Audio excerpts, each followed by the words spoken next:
We're here with the breaking news on the live stream Doctor Who magazine show Type 40 Live, all across your view screen on Rumble, X, YouTube, and on Facebook too. As always, we cover and we track as best we can all things Doctor Who from right the way back then to the literally right here and the right now, all in front of a live chat full of fellow friends, fans, and companions just like you. And they've been threatening, promising who will return at some star date in the future. Okay, that's the wrong franchise, but you get the general gist of it. We've got word, and who'd have thought it? It seems like some things hang around like a bad smell after all, and the dust is settling on the deal, the done deal, just like we told you here at Type 40 Live.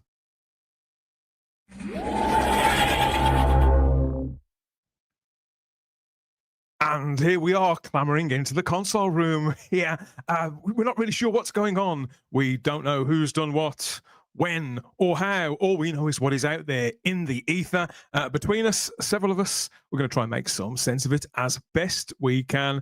And yeah, you can help too if you're game over there in the live chat on YouTube, Rumble, Facebook, and X. Hello, everybody. I'm Dan Hadley, Birmingham's king of the geeks. Welcome to the show.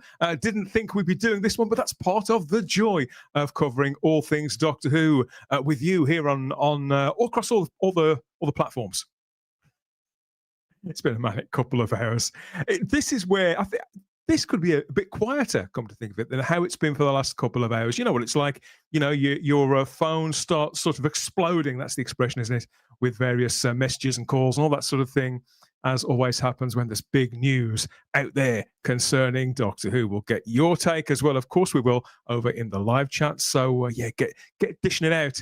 Have your say by all means while we're sort of rolling with it here in the console room. Which Time Lords, which plucky Time Lords have I managed to drag from their time streams and their tea times? Let's find out. Actually, it doesn't really apply when it comes to our returning real-life time traveller, because I think it's probably not even breakfast time for Mr. Matt Pott. Yes, it is time for crumpets, tea and crumpets. It's always time for crumpet, mate. Yeah, especially blonde. But anyway, Good morning. Good morning. Good morning, both. Is that Charlie with you? I can see. No. Oh, it's just something furry on your sweater. Oh yeah, that's not him on my head. No. He does do that dog. Sometimes. But... Hello, mate. How are you? Good. How you been? Yeah, no, I'm good. I'm refreshed. Refreshed and ready to go with all this fantastic news. So, we're welcoming you back after a few weeks away. I know you've been travelling and taking in some Who sites of your own too. You're going to tell us all about that in due course, I've no doubt. But it is good to have you back, mate. Yeah, it's good to be back, to be honest. Well, you say that now. You say that now. We've got a lot to talk about and lots of game people to talk about it with as well, I'm happy to say. Next up, yes, I've managed to persuade us to do another one. It's Charlotte Shields. Hello, everybody. I've had a weird day, to be honest. I spent most of it with the lovely Sarah, having like a pub lunch and so that's been my day. I know Sarah's version of a pub lunch. Hey, what, another one? Or if you insist, oh, really? One more? That kind of pub lunch. Well, it was funny. And then I came back to this news. So it's been a bit of a weird day for me. A good day, but a bit of a weird one.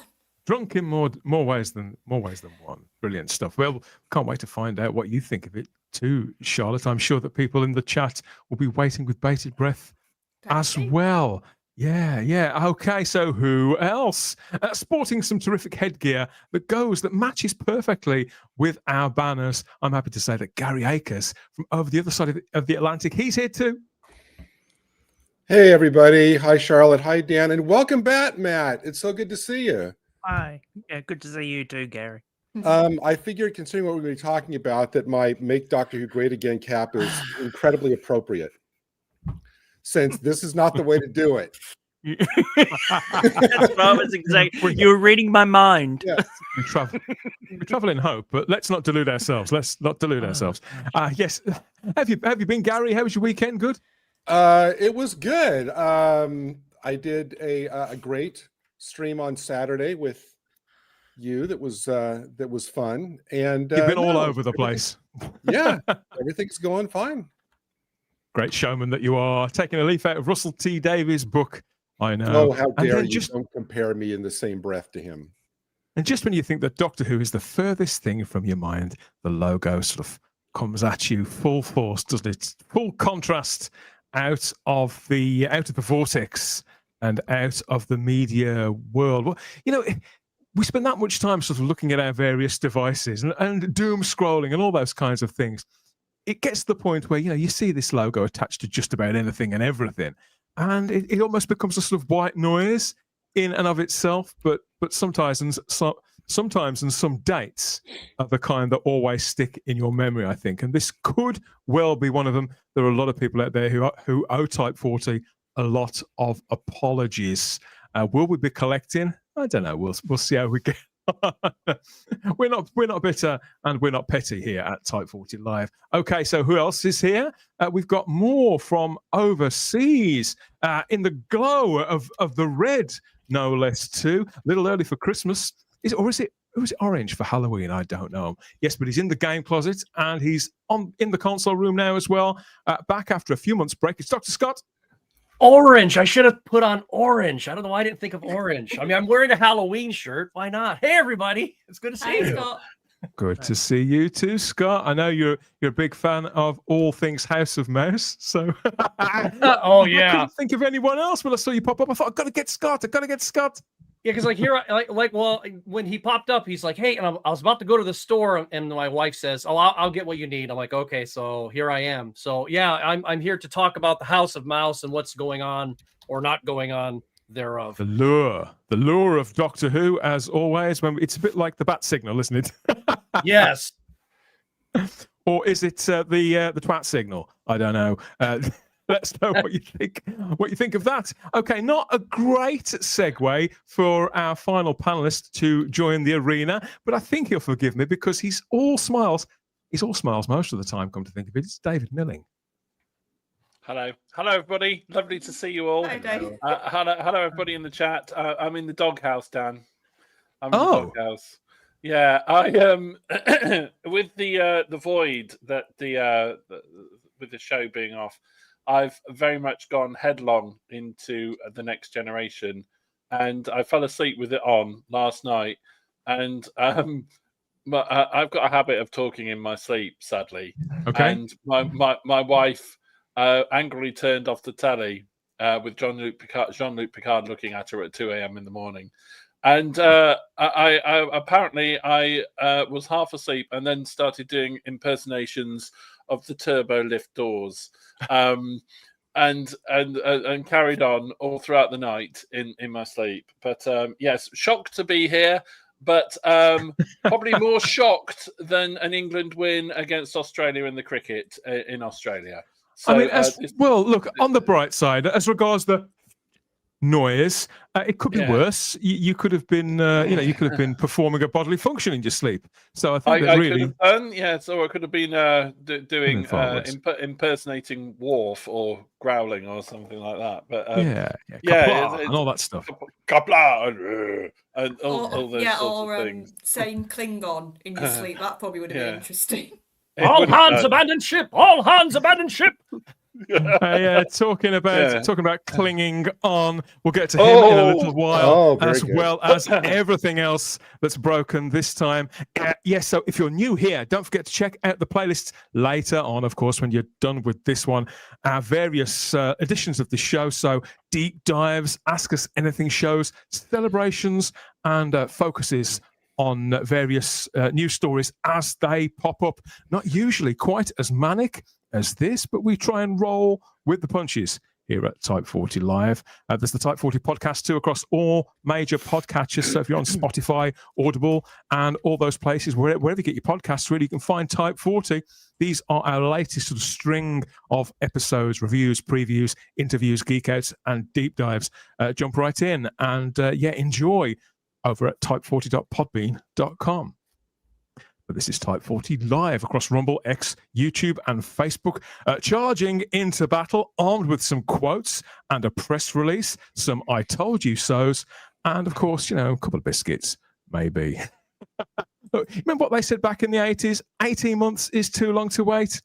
I don't know. I think it depends what's on the other side, doesn't it? What's on the other side?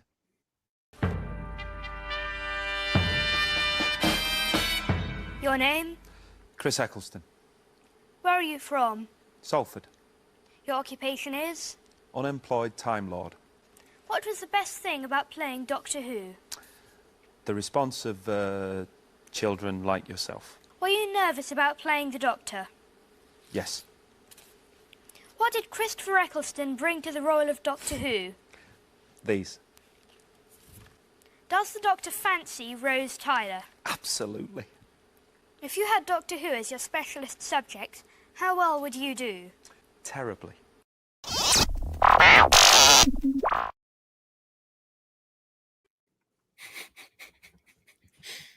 Okay, so it's been quite the year for Doctor Who fans, hasn't it? Usually a cause for celebration when a whole new season sort of makes its way across our screens over however many weeks, increasingly fewer weeks.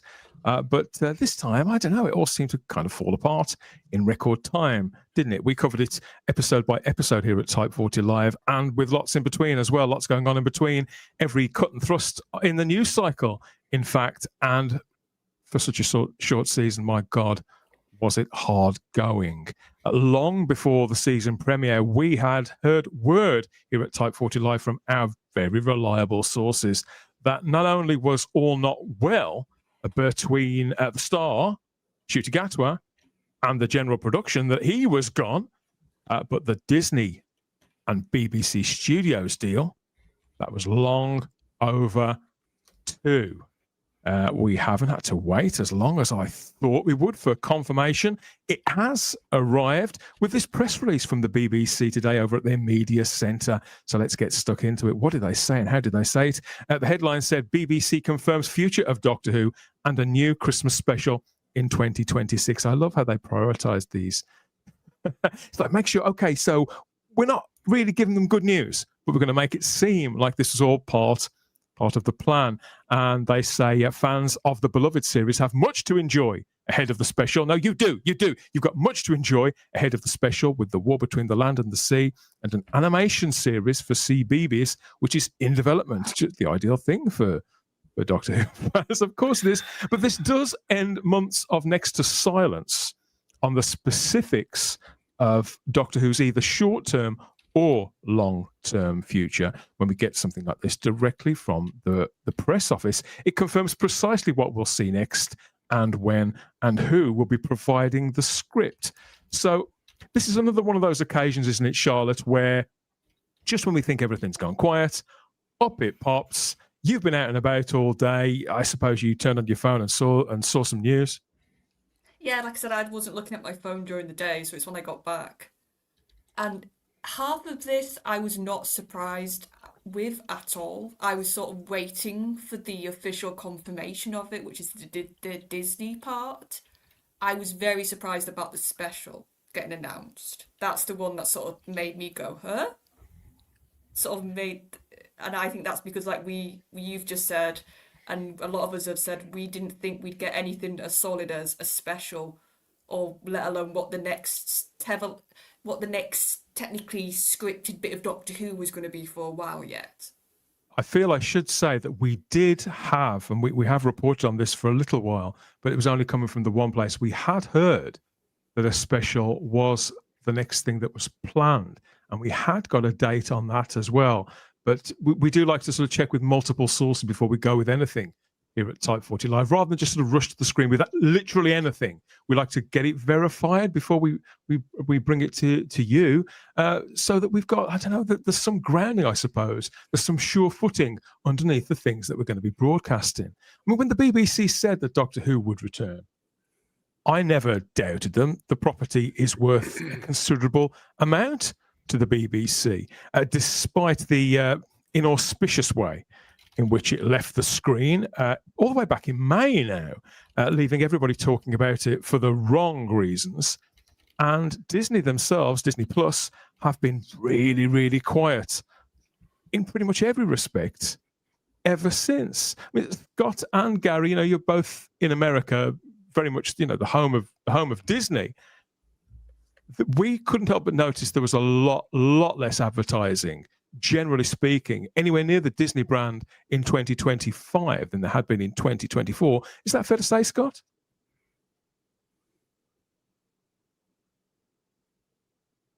Oh, Scott, you're on mute. You're on Yeah. mute. You're on mute, Scott. I don't think he is. Yeah, I was. I hit the button on accident. We don't even have Disney Plus here in our household any longer. We got rid of it. Oh, I must have been halfway through the summer. But I don't see any advertising anywhere. I mean, no matter what. For Doctor Who, that is. I mean, I see Disney Plus commercials all the time, but nothing that has Doctor Who on it. So, because they're never particularly backward, are they, Disney, in sort of blowing their own horn, I suppose. Well, that's one thing they definitely do. And what I think is actually rather odd is, and I wish I could remember right offhand, there was an ad that I saw for one of their shows here recently, and I was like, well, that's something old. Why? I mean, it was fairly old too, like a couple of years back. Why are they advertising that? It's already been out and done for a while. And then I've seen a couple of adverts for Ironheart, which I have no desire to watch, as do a lot of people have the same sentiment as I do. And my wife was even like, "What's that?" And I said, "You don't want to know anything about that." He was like, "Okay, I'll go along with it." But no Doctor Who at all. I mean, the only time I ever see anything Doctor Who is if I go to the bookstore and if I might see, a magazine from the UK. And that's it. Oh, I see. Well, it's quite natural, I suppose, when something gets past its first seasons, particularly if you're a general punter, for the publicity to maybe drop off the following year, Gary, in all sincerity. A debut season with a brand new cast, new production, new setup. I suppose shows like that, seasons like that get trumpeted more. But I thought it was very telling how low-key Doctor Who was this year, literally everywhere. I mean, it was low key in Britain. I didn't see a single poster for season 2, and as I understand it, in the States, it was pretty much still waters as well. Yeah, when you say low key, that's basically for season 2. That meant like bordering on non-existent, because for season 1, we had Shooty and Millie like in New York doing their thing. We had that subway car that we showed pictures of that was decorated with all of the advertising and everything. Livery. And as Scott said, this season, even during the 8 weeks it was airing, it wasn't even on, at least in my area, it wasn't even on the top banner. I guess, when you turn on the channel and you have like about 10 different things on the top banner, it really wasn't even one of those on those. And so, yeah, this season 2 marketing was just non-existent over here. Seems to mark a signifier to me of a severe drop-off of interest. The BBC remain committed to Doctor Who largely because they own the whole intellectual property. It's synonymous with the BBC, one of their biggest brand, if not their biggest international brand, generally speaking. I think only Strictly Come Dancing or Dancing with whatever it comes anywhere close. Now they've managed to screw up so many of the others. But today we have got news with this rather eye-catching new artwork of the TARDIS that the BBC has confirmed the future of Doctor Who and a new Christmas special in 2026. This is over 18 months. This will screen 18 months plus after that season 2 finale, The Reality War. And there's a set of quotes here too from people involved. So we've got, this is from Lindsay Salt, who's the director of drama from the BBC. And she says, "We'd like to thank Disney Plus for being terrific global partners and collaborators over the past 2 seasons and for the upcoming The War Between the Land and the Sea. The BBC remains fully committed to Doctor Who, which continues to be one of our most loved dramas." So we've remarked in recent months, David, how the BBC seem to be, at the Edinburgh TV Festival and various other dates, they seem to be walking us to a place of gradual acceptance that the Disney and BBC Studios / Bad Wolf deal was over. And even here where it's confirmed, they're very, very subtle about it, aren't they? It's very carefully worded. Yeah, they don't want to. Excuse me, I'm suffering from the 3rd wave of this awful cold, so please bear with me. there is almost one way. They can't really say, "Oh, good riddance," because that would mean that it's a potential put off to future partners. So I suppose they have to be complimentary in corporate speak there, but it does sound positive that the final sentence with respect to the fact that they are committed to the show. But what is missing is, if you've got any spare cash and want to join up with us, please get in touch. Which I think is possibly going on behind the scenes. But it's like, if you're in a job interview and all you do is cuss your previous employer, then that actually goes down very poorly with the people that are trying to you're in recruitment for. So I suppose they have to try and be nice, just in case a few years down the line the mouse decides to spend more money with them for other Somewhere. projects. Yeah, Yeah, there's plenty of other because things that they're there's involved plenty of- with. Yeah, totally. And Don't they burn might, a bridge. yeah, exactly. And they've got to sort of be nice, even though it might be in reality, and this is only a hypothesis, so it's probably very wrong. But they could be daggers drawn over Doctor Who, but they might not necessarily be daggers drawn over future projects, if that makes sense. It's framed by this paragraph from the BBC themselves. And again, there's nothing from Disney Plus, certainly that I'd seen up until time of recording, but the BBC said, with Disney Plus confirming they will not be partnering on the next season of the sci-fi show, the BBC remains fully committed to the show and will announce plans for the next series in due course to ensure the Doctor's adventures continue. So again, they're kind of speaking for Disney Plus, which leads me to believe that this press release today, Matt, may have been slightly thrown together. Yeah. do Yeah, you I think that, well, I noticed that it was announced on Deadline, and I have a suspicion that Deadline had the exclusive, so they've probably all set it all up together and just hodgepodge this up. I think only recently in the last couple of weeks, well, even before then, they were saying, oh, we've got this spin-off, it's got to come out first before we make our decisions. What a load of baloney. We knew it was a load of baloney. All these decisions had been made way in advance. They're lying pack of bastards. They really are. And no, It's standard practice I'm for going to be people in truthful PR. here. Matt, Right, hold back. it is standard practice for people in PR to bullshit the public Yeah. up to a point. And you could say that for the most part, as regards entertainment, it's largely harmless. But I think you're right. I think when it comes to a cultural institution like Doctor Who, that has cultivated this enormous global following, I think it's one thing to tell us a few white lies or to sort of to pump us up a bit with hype, but to plain bullshit us when we know otherwise. I think when you're caught with your hands in the cookie jar, you may as well own up. Absolutely. Yeah, but they won't. And Matt's right. I can imagine that scene in Airplane when Leslie Nielsen is telling everybody, "Oh, we're doing just fine, and his nose is just growing." That's Matt hit it spot on. They're full of it, and we all knew it. We all knew it from beforehand. We've been hearing that the partnership had been in jeopardy for months and months and months because Doctor Who was failing. So considering that Disney itself, has, been a ship sinking and the sharks are swimming around it.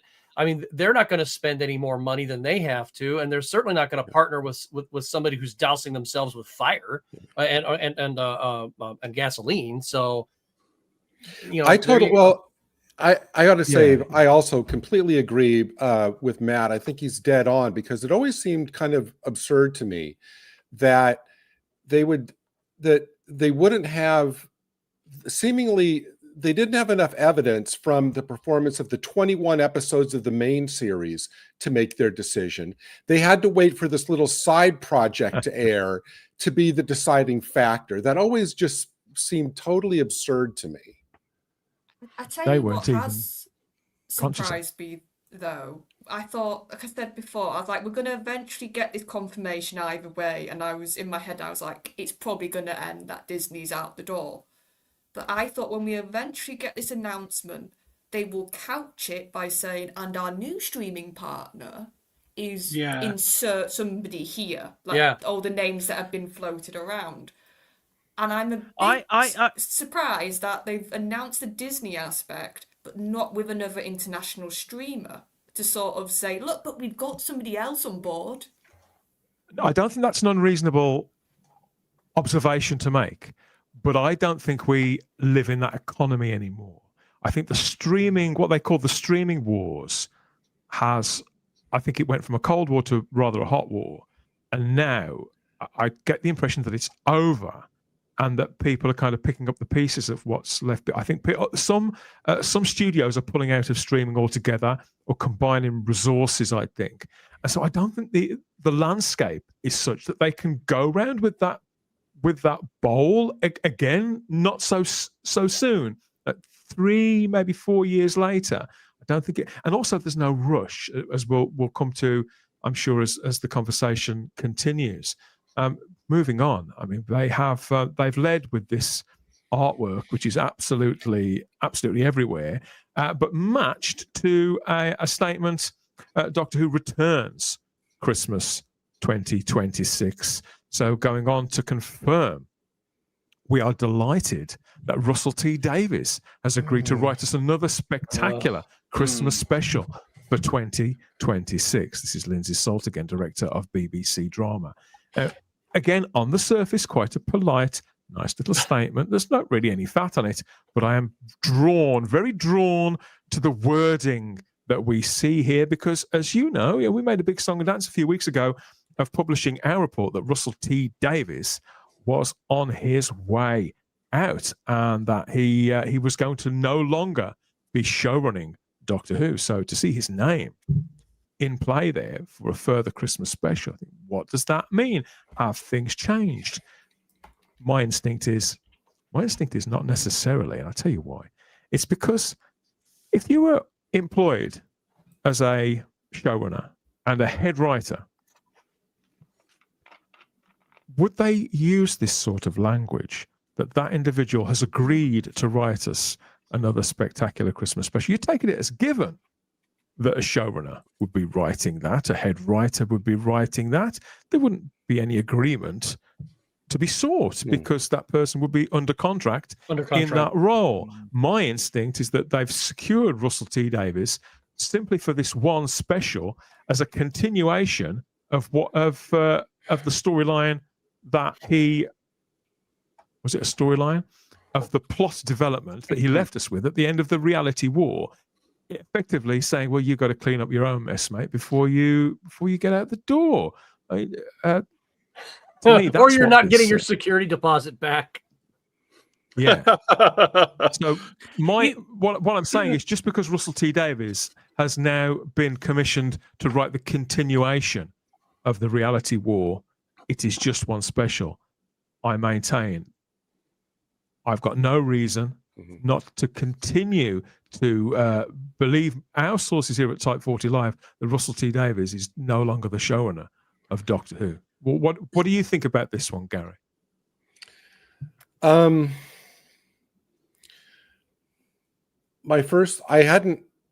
hadn't parsed out that agreed to comment that you're highlighting, although I think that's really very interesting because you're right. I think that every word of this entire announcement is so carefully parsed out that they're leaving themselves a ton of wiggle room. I mean, my first thought is that, he'll take one of his, surplus season 3 scripts, take a couple of hours to tweak it to fit, and that's pretty much it.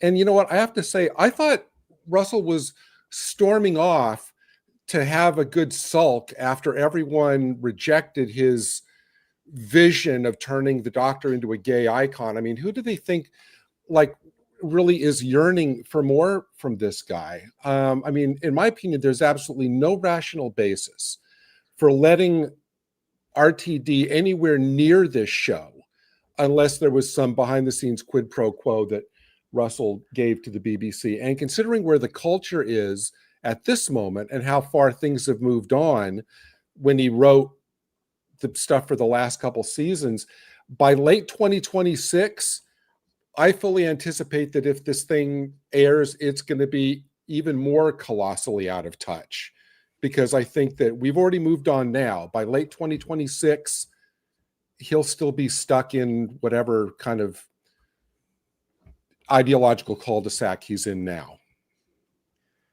More of the same, it would seem, Charlotte. Whatever we're going to get, it's probably going to be filmed March, April next year, I would say, for broadcast the following Christmas. It's not a big, it's about the average window, I suppose, for a Christmas special, just to bang out an hour's worth of TV. Yeah, it's like when the news broke, I think your sort of gut reaction is to go, why on earth has Russell been given more time with this show? Like, if you're just going off pure emotion and off his previous work and the amount of bad decisions he made, you go, why on earth is the BBC doing this? And then I think you have to sort of think about this a bit wider, if I'm being honest. And I've said this before, it's not up to another showrunner possibly, or another head writer, to correct somebody else's mistakes. It's up to Russell to correct his mistakes. And I think they have seen the Billy cliffhanger has massively backfired. It's not been embraced. I know some people in the fandom might like it, but on the whole, it has made the show a laughingstock. The fact that we had that Dead Ringers sketch not that long ago, basically having the line of, oh, I'm just going to regenerate into Billy for clicks.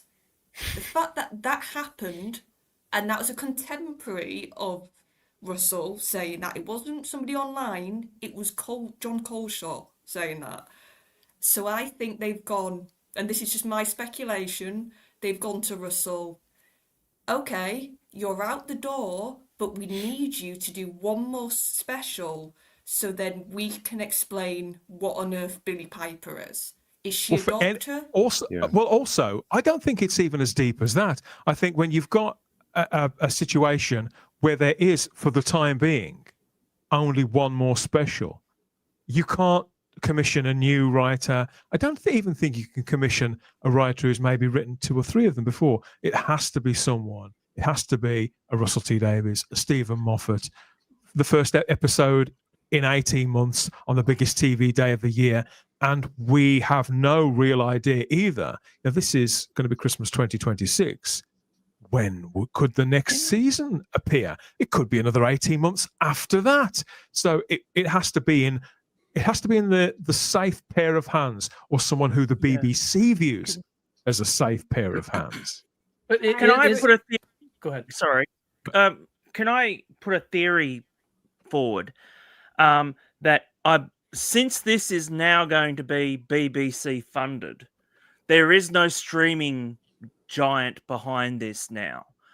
That having RTD back is a budgetary decision, as far as he has already stated that he wrote the next couple of Christmas specials and the next couple of series on top of that. I doubt very much he would have done that unless he'd been paid for it somehow. And because BBC now is stuck in a hard place where they've got to have something come out, that they have to use what they've already paid for, and maybe there may be some tweaking involved, of course, or twerking, as I should say.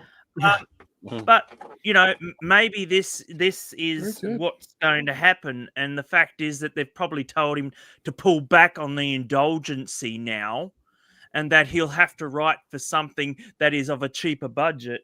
Well, Matt, I see what you're saying, but I think that the situation was when someone is employed as a head writer and showrunner, I think part of that role for an indeterminate period of time, for 2 or 3, is to have a degree of foresight, to look further down the road, to anticipate, to prepare various different options, I suppose, in every sense. So it wouldn't at all surprise me if those scripts, any scripts that he would have written to completion for season 3, for example, they won't have been written on a sort of and paid for in a piecemeal fashion.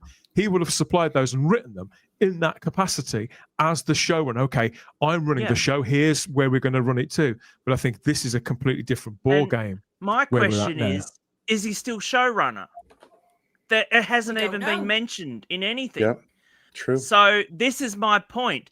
The point is that they're trying to be like, just like trying to be as cheap as possible and go, right, what do we have? What can we use?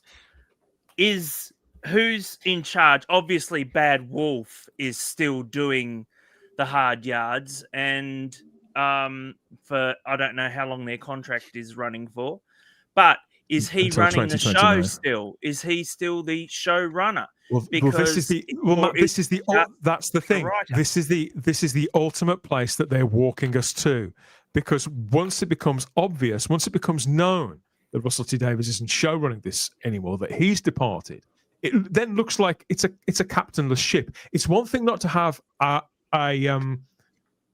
global streaming platform partner. It does make a difference up to a point. I think it has got the odor of failure about it. But when you're a captainless ship, then it looks like the brand is completely at sea. I mean, we know it's stuck in the mud creatively. We know it's been damaged, maybe beyond repair. We don't know. But they're walking us through all of the things that they know, that all of our sources have told us about.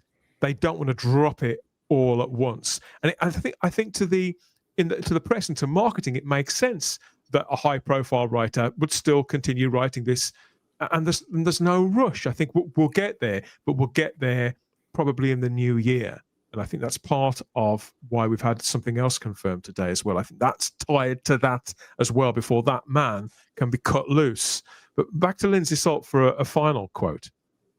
She said, again, this is the director of drama, said, "We can assure fans the Doctor is not going anywhere." Now, this is what Lindsay Salt and Kate Phillips both said. Kate Phillips is the content director of BBC. It's what they both said at the Edinburgh TV Festival a couple of months ago. "We can assure fans the Doctor is not going anywhere, and we will be announcing plans for the next series in due course, which will ensure the TARDIS remains at the heart of the BBC." So it ends with that commitment, a reassertion. It's practically word for word what they both said at the Edinburgh TV Festival. But again, I'm drawn to the bit in the middle. This is the shit sandwich. "In due course." There's no, this isn't imminent. This isn't something I expect to see announced in the new year. I'd be surprised if we hear anything about this by this time next year. Yeah. What do you think? It's the infamous Peter Cregeen holding statement, isn't it? From Seems so to me. 1989. The Doctor. We are open to offers for Doctor Who to progress it and blah blah blah blah blah. And there is nothing. It's not the Michael Grade axe, is it? It's the No. we are cancelling Doctor Who. It's we'll see what happens in due course. Be patient, everybody, and coming back to what you were saying about Russell and in that previous slide, Dan, when I that's exactly what I took, the bit that you highlighted from it, and also in due course from this bit, because they are very sort of, they tell you something without telling you anything. Yeah. If you see what I mean, they are very good. They've realised that as the holders of the owners of an intellectual property, they couldn't possibly have left it where it was, have left it there, because everything that Rob Shearman said a couple of weeks ago was absolutely right. They could not possibly leave that franchise in that place. Something had to be done just in the short term for the franchise, for the fandom, and for its standing too with the general audience. What are your thoughts? What are your thoughts there, Scott? Well, a couple of things. I think that they had to say something like that because if you look at all the merchandise that they still have out there and stuff that they're getting ready to launch, I think that would, if they didn't say that the series is going to continue, then I think a lot of people would end up saying, "Oh, well, Doctor Who's done. Why would I want any of this stuff?" Now, of course, there's going to be people like us who are still going to want to buy what we want to buy, but it's not opening it up to people who are like, oh, well, let me get something Doctor Who for the grandkids, for the holidays or something like that. Also, I really do. I mean, we're all tap dancing around the landmine, and we don't know what the landmine's going to do when we actually touch it. Is it going to be a bunch of glitter, or is it going to be an explosive, or is it just going to be, and that's it? Because, is Russell contracted to do this? Well, probably. Is it like letting Vivian and Rick back into the flat to mess the place up after they've already moved out? Sure. I hope you younger folks got that reference.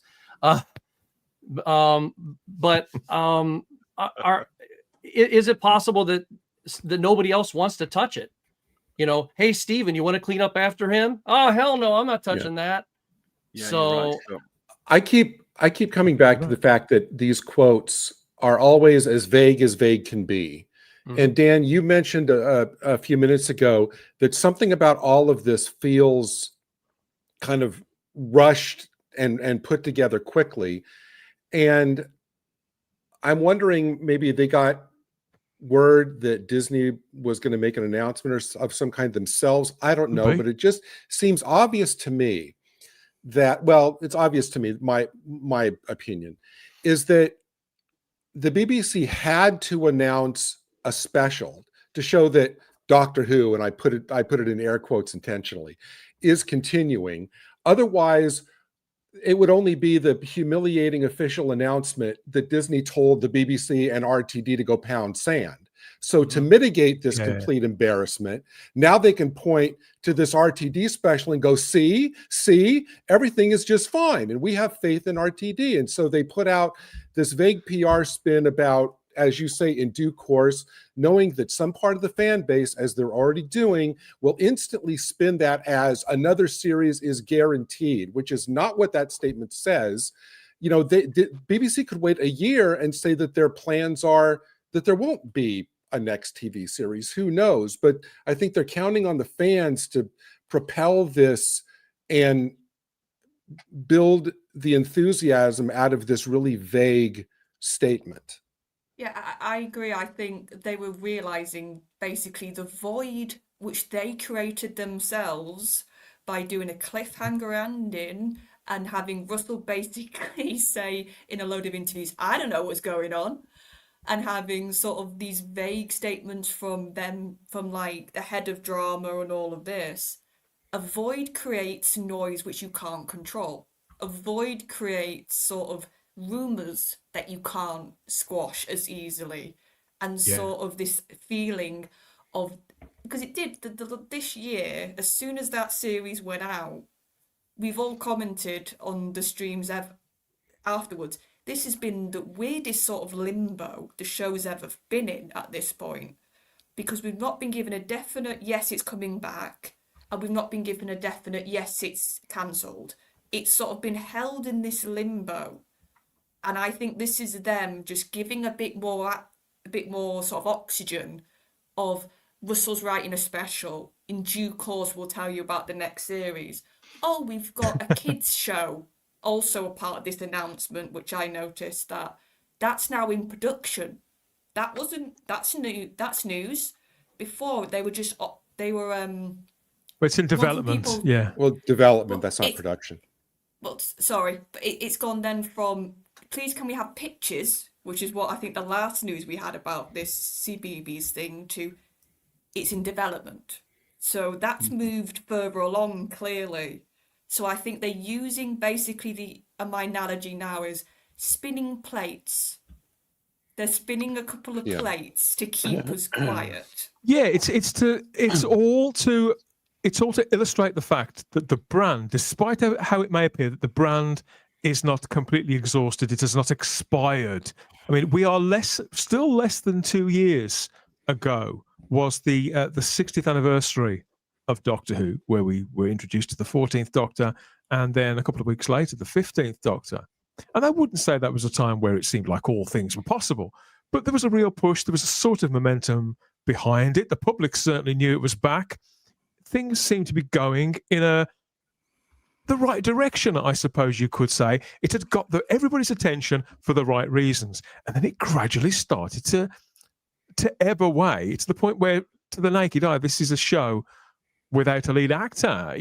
Never mind a showrunner. Nobody really knows what's going on.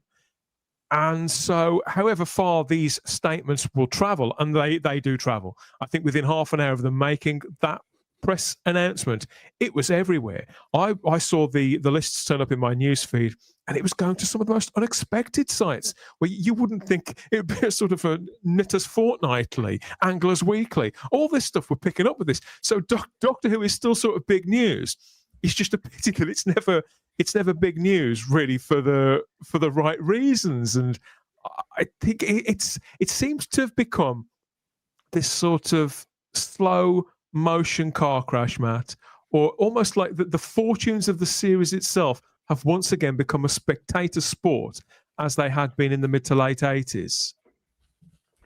Well, I can tell you, since recently I was at a Doctor Who convention, and there was no talk about future Doctor Who whatsoever. What do you think is going to happen to the Doctor Who in next year, or in what announcements are going to be made? There was no interest in No real appetite for it. No appetite.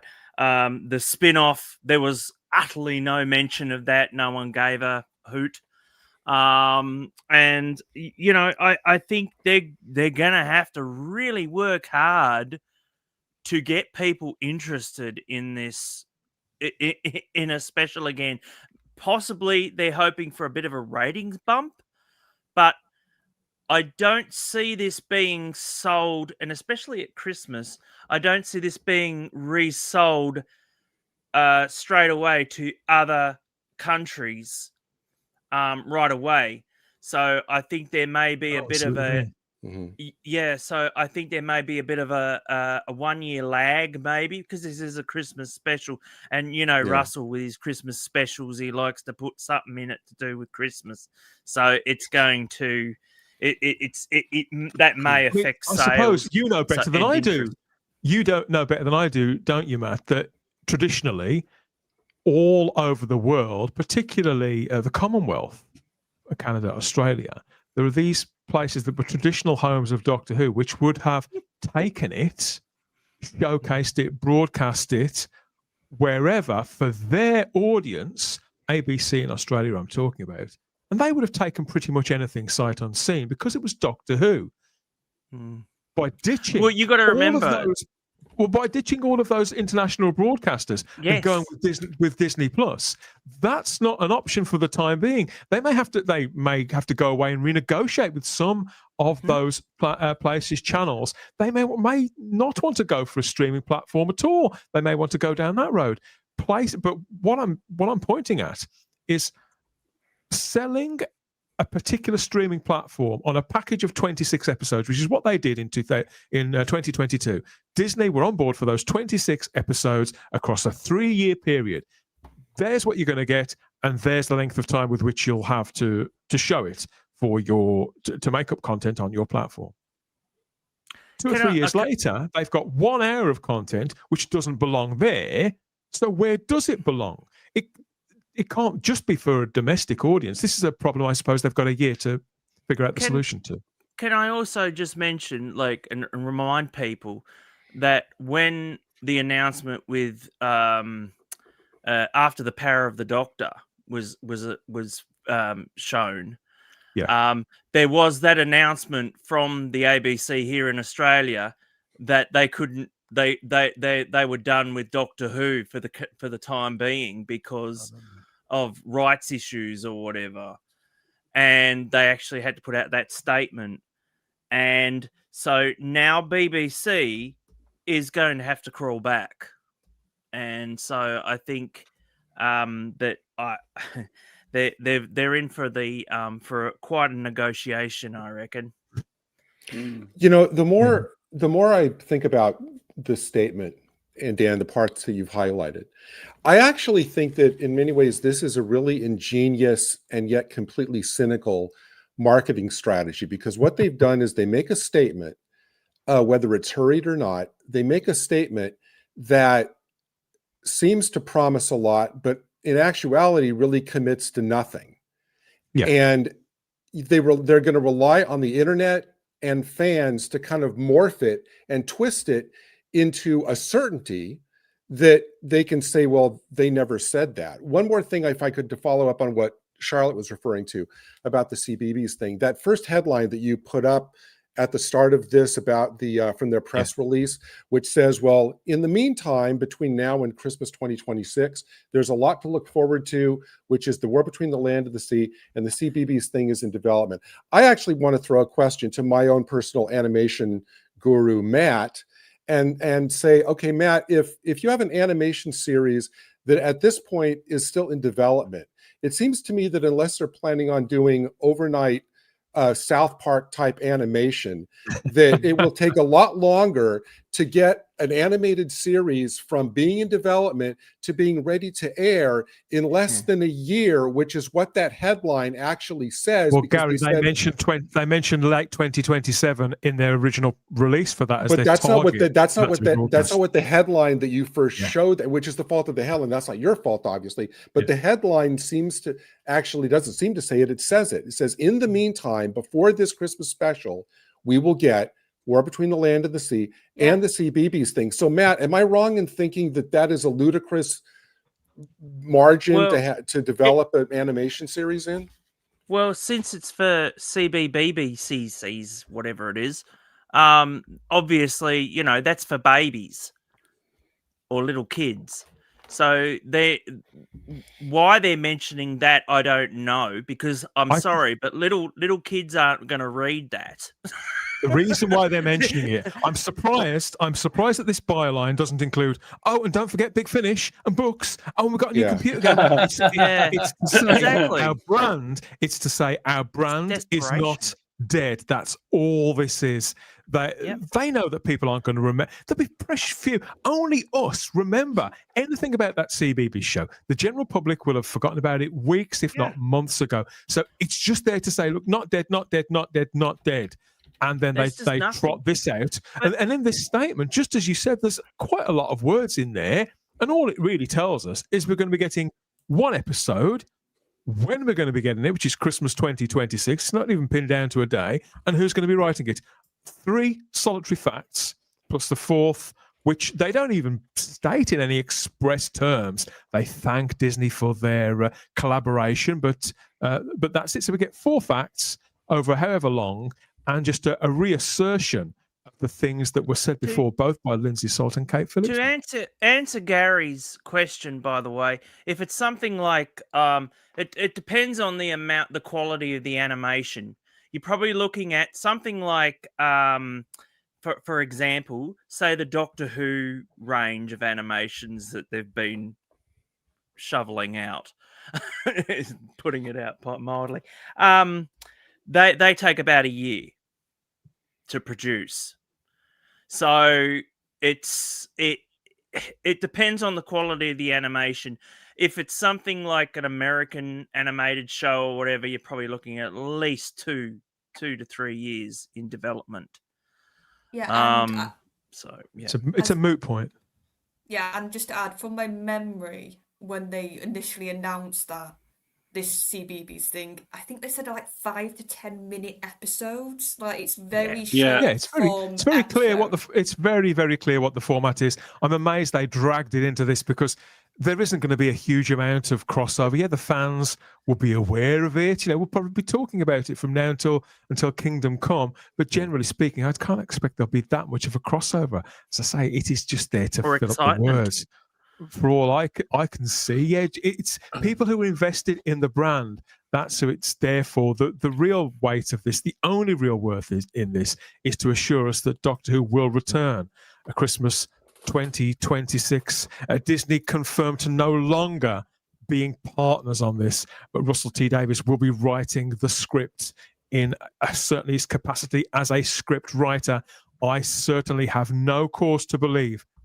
I have no cause to doubt our sources that Russell T Davies is no longer the showrunner of Doctor Who, and he is just the script writer, and he's obviously probably executive producer of that singular episode as well. Look, there is a second part to this as well, which I want to come to in a little while.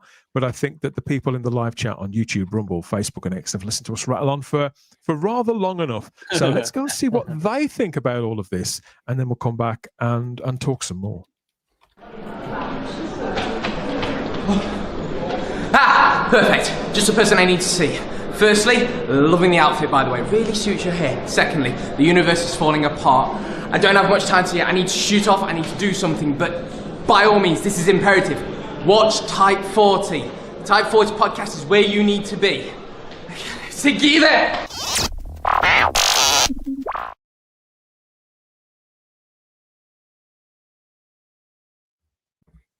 Yes. Are you receiving us? Are you receiving us? Yes, she's definitely well out of it, I think we can safely say. But yeah, not us. We're still here, slogging it out with every little bit, every little drop of news that comes out surrounding all new Doctor Who or what's left of it. And we've been joined by a live chat full of comments across YouTube, Rumble, Facebook, and X. Let's see who's here and what they've got to say. Okay. We've got Anthony Parkinson here watching on YouTube, who says that the BBC press release is back to finish the job. There we go. So not a warm welcome, well, warm in some respects, but not the kind of warm he really wants. Lord Thoth, one of our moderators here at Type 40, one of our valued moderators, just says, I'm so tired, and I feel so old and sad. It wears people down. I mean, obviously, when they put out press releases, it's part, again, PR, public relations. It's there to zhuzh people up, Charlotte, to get us excited, to get us engaged, to promote a little bit of ooh and ah. But there is only so much that you can do with this show at this time. Never mind the fact we're talking about over another year until we'll even see a trailer for this, I would say. Well, yeah, and you've got the added thing of, if they announce, for example, today, in another universe, that Russell's gone and it's coming back at this date, and here's your new showrunner. Like, if we got that kind of announcement, I think there'd be a lot more optimism and excitement.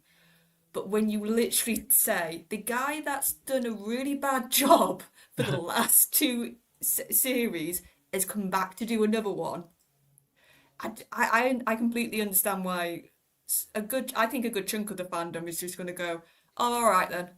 Like, that's wake me up when it's on. Feeling. Wake me up after my Christmas dinner. Yeah. Farsight, watching on YouTube, says no one with any ounce of sanity wants this. Well, again, broadly speaking, as Doctor Who fans, I don't think it's a great stretch to say that for the most part, Doctor Who fans want Doctor Who to continue, but we don't want the agony to continue, David. That's the difference. Absolutely not. And the only thought I can think of, excuse me, as to why Russell's been allowed to stay for this episode is something that Scott said, and something that my granddad used to say to me from a very early age. God bless him. He used to say, "Tidy up before you leave, son." And with the comments that Rob Sherman made, I think they've particularly hit home. And with the ever-increasing comments that other writers have been saying about leaving the show in a creative void, that he did. He wrote that. He put us in that situation. So before we can pass the baton over, if you may, for God's sake, come back and sort this mess out. Because we can't give it to anybody else to deal with. Well, I don't know. You say we can't give it to anybody else. I'd probably give it to Bill Silver here in the live chat on YouTube, David. Yeah. He suggests, he's got a pitch. He said the 2026 special, the Daleks rebuild the Time Destructor and erase everything that's happened since Chibnall became showrunner. It's Gary's clapping his hands. It's not. I've heard worse ideas, Gary. I've heard worse. Hey, Bill, from your inspiration to somebody's typewriter, please. I hope that happens. T82306. Sounds like one of the droids from Star Wars, doesn't it? Just call it T8. Says nothing for 2025. No. Again, we've been talking about this for several months. For people who've only just found us, you may not be aware. Bring up to speed however we can. Obviously, you can find all the earlier editions and reports on the playlist. But yeah, we've known for some time there'd be no Christmas special for 2025. The repeats of Matt Smith episodes over on BBC Three, which I think are going to continue for the time being. They seem to be doing quite well. And classic Doctor Who is over on the Eden channel in Great Britain. Obviously, you'd have to check internationally where you can get your fix of both versions of Doctor Who, but there is obviously the iPlayer. Yeah, but can't you hear that, Dan? Do you hear that? If there's nothing in 2025, that means we don't get any crap, so I don't smell anything bad. Yeah, I did say smell anything bad. I'm pulling that right out of Ghostbusters. So yeah, I mean, I would. Well, what would you rather have? Would you like to walk into a house that's like, got a bunch of screaming kids and they're all crazy up, on sugar, or just walk into a house and there's nobody there at all? That's a good question. Nothing in there at all. Speculation, which you would expect, people speculating about the cast of that special, where and how it may pick up, who it could involve. I think that could be a conversation for another time. We have no way of knowing any of this, and I'd be amazed if Russell T Davies has any real idea himself at this point either. So I think this is something that we'll probably fill in the blanks on over the coming months. Russell T Davies writing the special. Dear God, more people are just sad and tired. This does seem to be a common feeling out there, Matt, that people are just worn down. And I think we've said it several times before. It's going to need a lot more than this to resuscitate people's interests. And when we're not looking at a full series, how exciting! I'm sorry, Dan, but they're going to have to bring out the big guns. They're going to have to bring out the Daleks in the next. There's been a bit of a gap with the Daleks now, and I think the only way that they'll actually get any interest from the general public, not this bunch of pussies that have been, just suddenly, attach themselves like the leeches that they are. But they're going to have to get the big guns out. And I'm sorry to say it, for the longest time, I liked it when the Daleks weren't in the fucking show. But now they have to be front and center. It's the only way. No one gives a shit about Billie Piper. I'm sorry, no one. She is not a draw card. She's just not. And the more I think about it, now how you've just phrased it, I think if we're looking at one Christmas special that's probably on Christmas Day, I think that whatever the threat is will probably matter more than anybody who'll be in the cast for that special, because whoever's in the cast will only be there for that one episode. You can pretty much guarantee that. So it needs to have real impact, have a kind of blockbuster feel of its own on the night. And I don't know how he's going to do that. I'm glad it's not my problem. But just as you said, Gary and David, I think several people have said, this is a problem. This is a bed that Russell T Davies has made for himself to lie in. We've got a comment here that just says it's too soon to bring it back. What are the BBC thinking? Well, they're not really bringing it back. I mean, it's one night only. As you'd mentioned, Gary, the holding statement. Or was it you, David, that mentioned the holding statement? Me, I think it was David. Yeah. Peter Gregain, in a sense, this is a holding production as well, in the same way that that bloody awful Power of the Doctor thing was in 2022. It's just like, put it there, and then people, they won't ask about anything past that point for 18 months, by which point we might have an answer for them. It's more of the same kind of tactics, I think. Bill Silver's still looking forward to the missing episodes. Well, fortunately, there are other things going on, and people who really care about Doctor Who are working in other areas to give us something to get hopeful or to get excited and engaged about, and to bring more to the point. The work of film is fabulous. It's bringing people together. Cody says here in the live chat, Davies again. What a sick joke. Not too many people are pleased at the notion of Russell T Davies' name being on the credits for another episode of Doctor Who. And it's more of the same. Ncuti Gatwa, people mentioning Ncuti Gatwa. Yeah, he's long gone. What is the screaming schedule for this show? Asks the angry pothead. And what it's on, it's still streaming on Disney Plus to the best of my knowledge, Gary.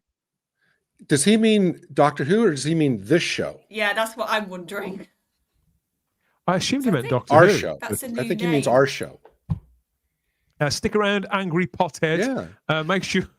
I've actually got. And I've we'll fill actually in the got to blanks. say. I've actually got to I say, was and confused. I'm being totally serious.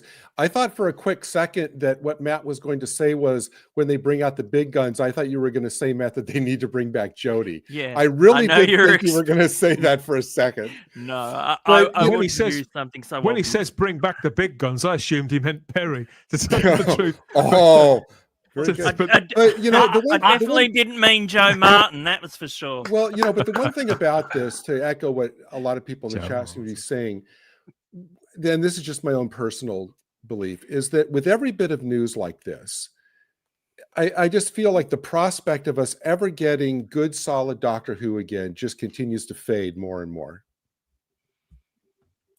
Here's the Oh, other it's got to- thing. it's- Sorry, Charlotte, you go. Oh no, I was going to say, whatever this special is, and I agree, I think we're far off from knowing anything. The fact that they can't even confirm who's starring in it yet, I think says a lot.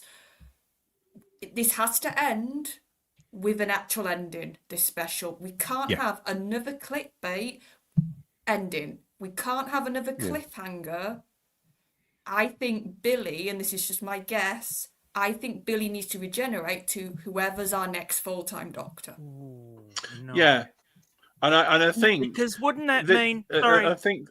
Sorry, Matt, go on. you go, David. No, you go, David. No, I was going to say on the back of what Charlotte said, absolutely, it has to end, and I think that's a sensible ending.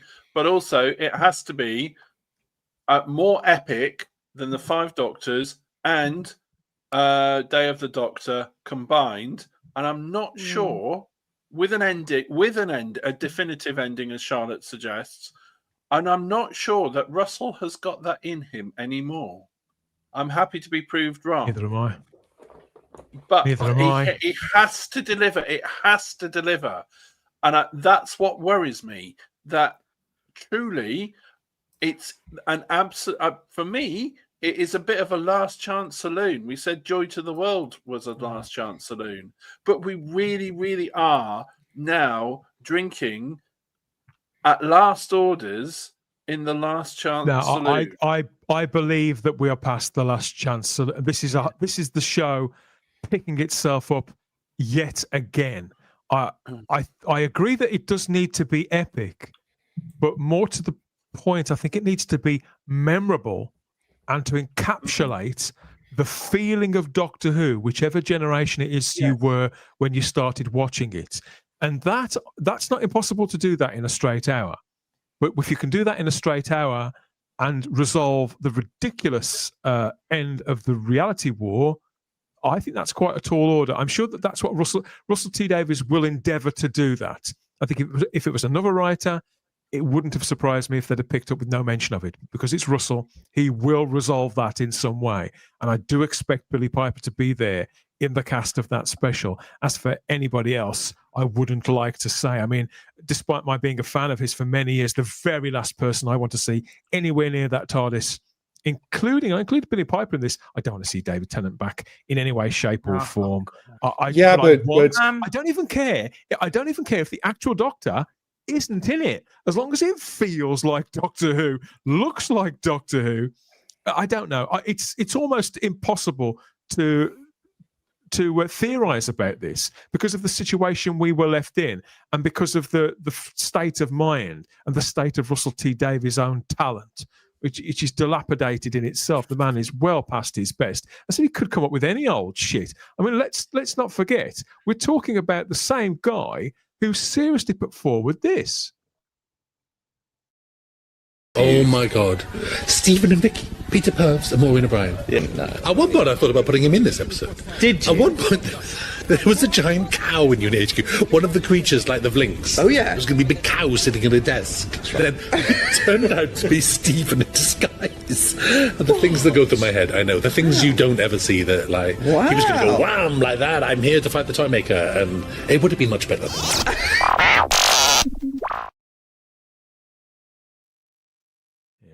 Don't call us Yeah. we'll call you. I mean, Dan, I've got to quickly say, Dan, I totally empathize with everything you're saying about Tennant, but to my mind, having the 14th Doctor still hanging around out there is a massive loose thread. So I wouldn't be entirely surprised if Tennant comes back and they do some kind of merging of Tennant and whatever Billy is that regenerates and then becomes one proper Doctor, because that's a huge thread to be still leaving out there for the next guy. I don't know. Yeah, It's never even dawned on me. John? Yeah, and just add a little bit. The reason why I said there needs, in my eyes, there needs to be a regeneration, a normal one, no bi-regenerations, no funniness, just burst into gold, and we get an official confirmation. Is the 16th Doctor, whatever the numbers are now. Yeah, that we need that. We need that because we need stability with this show right now. Yes. We need Yes, we do. something, even if we don't know all the picture yet, and I don't think we will, but if we can at least have an actor, if we can at least have somebody to be that focal point for us to at least have that, I think that will do a lot of good for this show. That's why my hope. Yeah. And I think it would be the best play right now for them in this special. But They won't be able to contract an actor unless a full season is commissioned. So this is sort of predicated potentially on them greenlighting, ordering a new season of some kind between now and the middle of next year. I mean, we could have the situation again where they film an open-ended regeneration, just like Jodie's regeneration. They filmed that, and then they filmed Tennant's end of it months later. So that does, but that's still not commonplace. That's not ideal. All of this will, I suppose, be gradually revealed to us between now and say June. I'm not expecting to say a great deal or to show us much in advance, but if no one is cast and labelled as the whatever 10th Doctor, then we can assume that no long-term future for the series is secured yet. And they're going to keep treading water and being economical with the wording on press releases for a year or two, or maybe, who's to say? We've got people complaining about Strictly Come Dancing here in the live chat and the absence of decent comedy on the BBC. You might want to take that directly to them. It's not really something that we can comment on here. We've got lots of other comments. Bill says again, could whatever Billy Piper is playing be similar to the Watcher, an interim incarnation? See, literally, this is, thank you, Bill, and everybody is suggesting this stuff, but we could keep going on this from now until this time next year. Could this, could that, yes, anything could be. Yeah. But there's no kind of internal logic left to this show, and that's on several showrunners now, and I include Stephen Moffat up to a point with this. Yeah. It's on several showrunners and multiple writers. They've made it almost shapeless, and they've damaged the lore to such an extent that and this idea that anything can happen because it's Doctor Who, and I couldn't possibly say. I think if we prepare for the worst, what's the worst possible continuation you can imagine? And if we don't get that, consider yourself up on the game. There we are. Sean Pertwee, as the Doctor, suggests Lee Smith here on Rumble, on YouTube. Sorry, Gary. Again, multiple suggestions for who could pick it up. Yeah, I maintain, if we forget about actual names and think about the prospect of selling this part, of casting an actor with any kind of credibility to make a reasonably long-term commitment to this series, I think it's a harder sell than it was 4 or 5 years ago. Scott, I do an international talent. I think. Well, that's something that I wanted to ask because, every time that there was a new Doctor, I especially remember seeing the announcement with Peter Capaldi. But let's say, back in the day when Tom Baker was the Doctor and he's like, okay, I've had seven series and I'm done. Did you guys know that it was going to be David or Peter Davison? And when Peter Davison hung it up, did you know?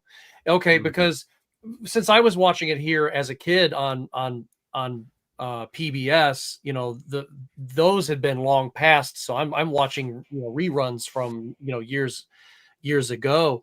So I think it would be a brilliant idea if they decided to, to cast somebody and just keep a secret. I mean, it might be difficult to do, especially with everybody always out taking photos, and when people are filming. You know what, Scott? Now you've said that, I think that if I was to make any kind of prediction about this special at all, it will be. We have comments here from Lee Smith says, "Oh, the leaks will be insane." They will be mega careful. There is nobody contracted attached to Doctor Who as a production right now at all. The series is out of production and paused, so they're going to have to secure the services across, and most of the people who work on Doctor Who, even at Bad Wolf, are freelance. It's something that not a lot of people know. So they're going to have to secure the talent they need to mount one special, which after pre-production and development is probably going to be a filming period of, I'd say, of about 4 to 5 weeks at the very, very most, and then a period of post-production. So I think you're going to have it where it's pretty watertight. And it'll be quite an intense production period, and there'll be NDAs that will be in place for just long enough. I think you can keep people quiet for between 4 to 6 months, and it's not a problem, particularly if there's the possibility that they may be retained should a further commission be imminent, be following directly after. Again, we'll know. If we do start to get leaks by next summer into autumn, we'll know that things haven't gone well, and that a continuation could be a lot further down the line. This is a frightening thought here. We've got Bad Wolf in the live chat, legendary podcaster Bad Wolf. Hello, mate. This is Martin. He says it'll probably end with Piper and David Tennant hugging. Their energy merges into a single regeneration. This sounds like the end of Star Trek: The Motion Picture, Gary. I wouldn't be down for this. Yes. That's right. Yeah. Although they won't have him hugging. He'll have him kissing. They'll be kissing, and then they'll merge into the And the TARDIS crashes into V'ger, and that still leaves us on a cliffhanger, and it needs to. You could say every era of Doctor Who ends. You could say every era of Doctor Who ends on a cliffhanger, Matt, because we think, that's his new face. What's going to happen next? They're not going to make. There's not going to be another show announced after the Christmas special. It's not like it's going to be like a pilot or anything. Like, you know what I mean? Because I just don't see it. Beyond a Christmas special next year, maybe they've been told to wrap things up. I just don't see there being another series after that, straight after that particular, because I don't know. I just don't see it. And God knows what's going to happen with this spin-off too, because obviously this Whoniverse didn't work out very well. Well, we've got some news about the spin-off. I'll get round to in a moment as well. We've got a question here from Jess Corbin on YouTube. Is it speculation or truth that Billie Piper will end up as executive producer on Doctor Who? I can't imagine. If you read interviews with Billie Piper, I mean, she is a producer on a couple of shows with Bad Wolf, the ones that she stars in. So I don't know how involved that she is. Obviously, she's directed films now and produced films. If you read between the lines, the things that Billie has said, she said she's in a position now where she wants to act less and work less. I can't see Billie Piper being interested in doing something like that. So if that's what people are saying out there, this is us talking at Type 40 Live. We'll entertain most wild ideas, but I'd say I'd take that with a pinch of salt, and just don't believe the nonsense and the noise really. There's been we've got more talk from Strictly Come Dancing from Domgo. Domgo in the live chat is the last person I would have thought would be a Strictly fan. Charlotte, I have to agree. And people fantasy casting the Doctor, Anarin Bernard. He was only in the series a couple of years ago, but the part was so insignificant they could easily recast him, and it wouldn't be a problem. Stephen O'Neill wishes that Peter Capaldi was coming back as the Doctor. Now there's an actor that could play the Doctor with the right scripts. Peter Capaldi could play the Doctor even if the scripts weren't right. This is in my view, a decent actor. I hate to say this because we've all noticed that sometimes the scripts on Doctor Who don't really hold together. So ideally, you need an actor who can polish a turd, and Capaldi isn't the only one who could do that. Most of them could do that. Farsight says, "I hope Russell T Davies has no say in a future Doctor." Again, people just want this guy away from the show, Charlotte, don't they? Yeah, and I'd be very surprised, let's put it that way, if he's allowed to be near any casting of another Doctor. I'll be very surprised.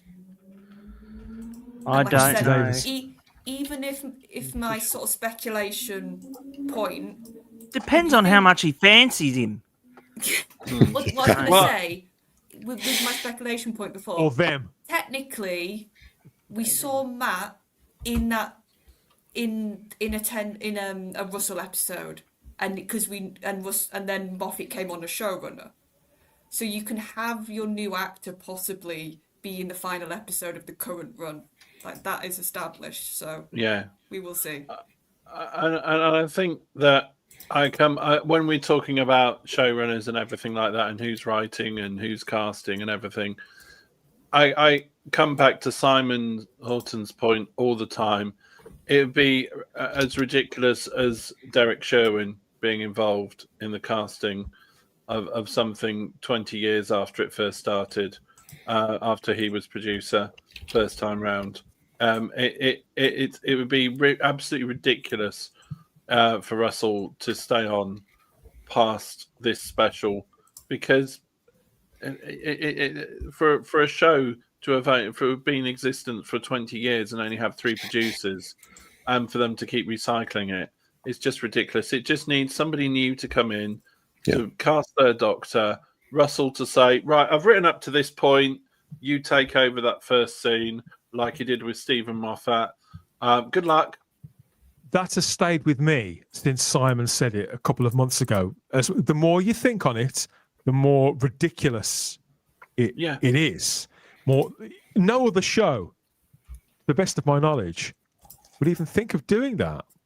And that's why this whole era I believe that's why this whole era has been somewhat of a false start.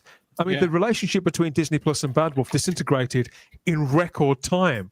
We were hearing the week that the second special, Wild Blue Yonder, the week that was broadcast, we were hearing rumblings here at Type 40 from our sources that it was already going pear-shaped.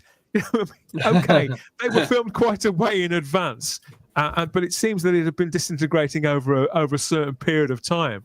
I don't necessarily put all of that on Bad Wolf. Heaven knows BBC Studios are hardly the most efficient of setups, are they? And they're certainly not capable. They haven't got that sort of the global footing that they believe that they have, or that capability.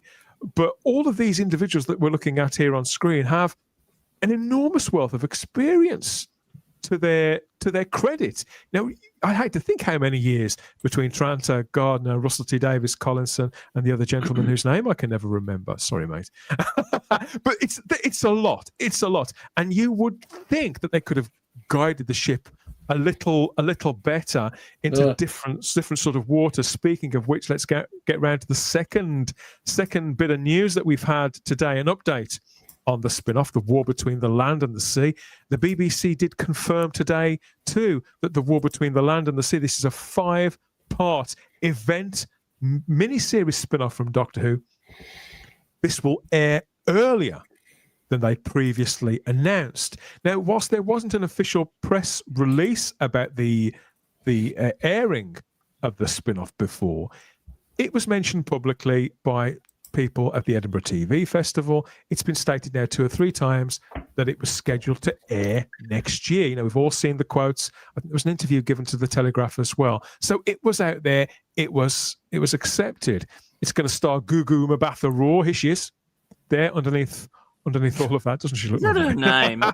So it's going to see Gugu Mbatha Raw alongside recurring Doctor Who actor Russell Tovey, who for some reason people seem to really like. I've never been particularly interested myself.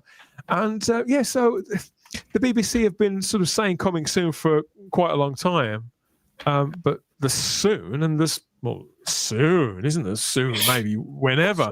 All they were prepared to say before was that it was coming in 2026. After all, our sources had told us they wanted that show Originally, it was meant to be airing about now, as of time of recording. So we're talking about autumn of 2025.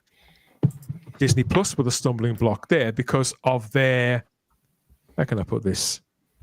Their belief that The War Between the Land and the Sea was actually the third year of their initial deal. And so to them, they were going to broadcast it. They were just going to drop it in the same period. Their calendar, their content window was going to be next Easter, where the previous 2 runs of Doctor Who had been, because to them, this was simply the third year of a 3-year deal. So that was where the conflict was there, and we explained all about it on earlier editions of Type 40 Live.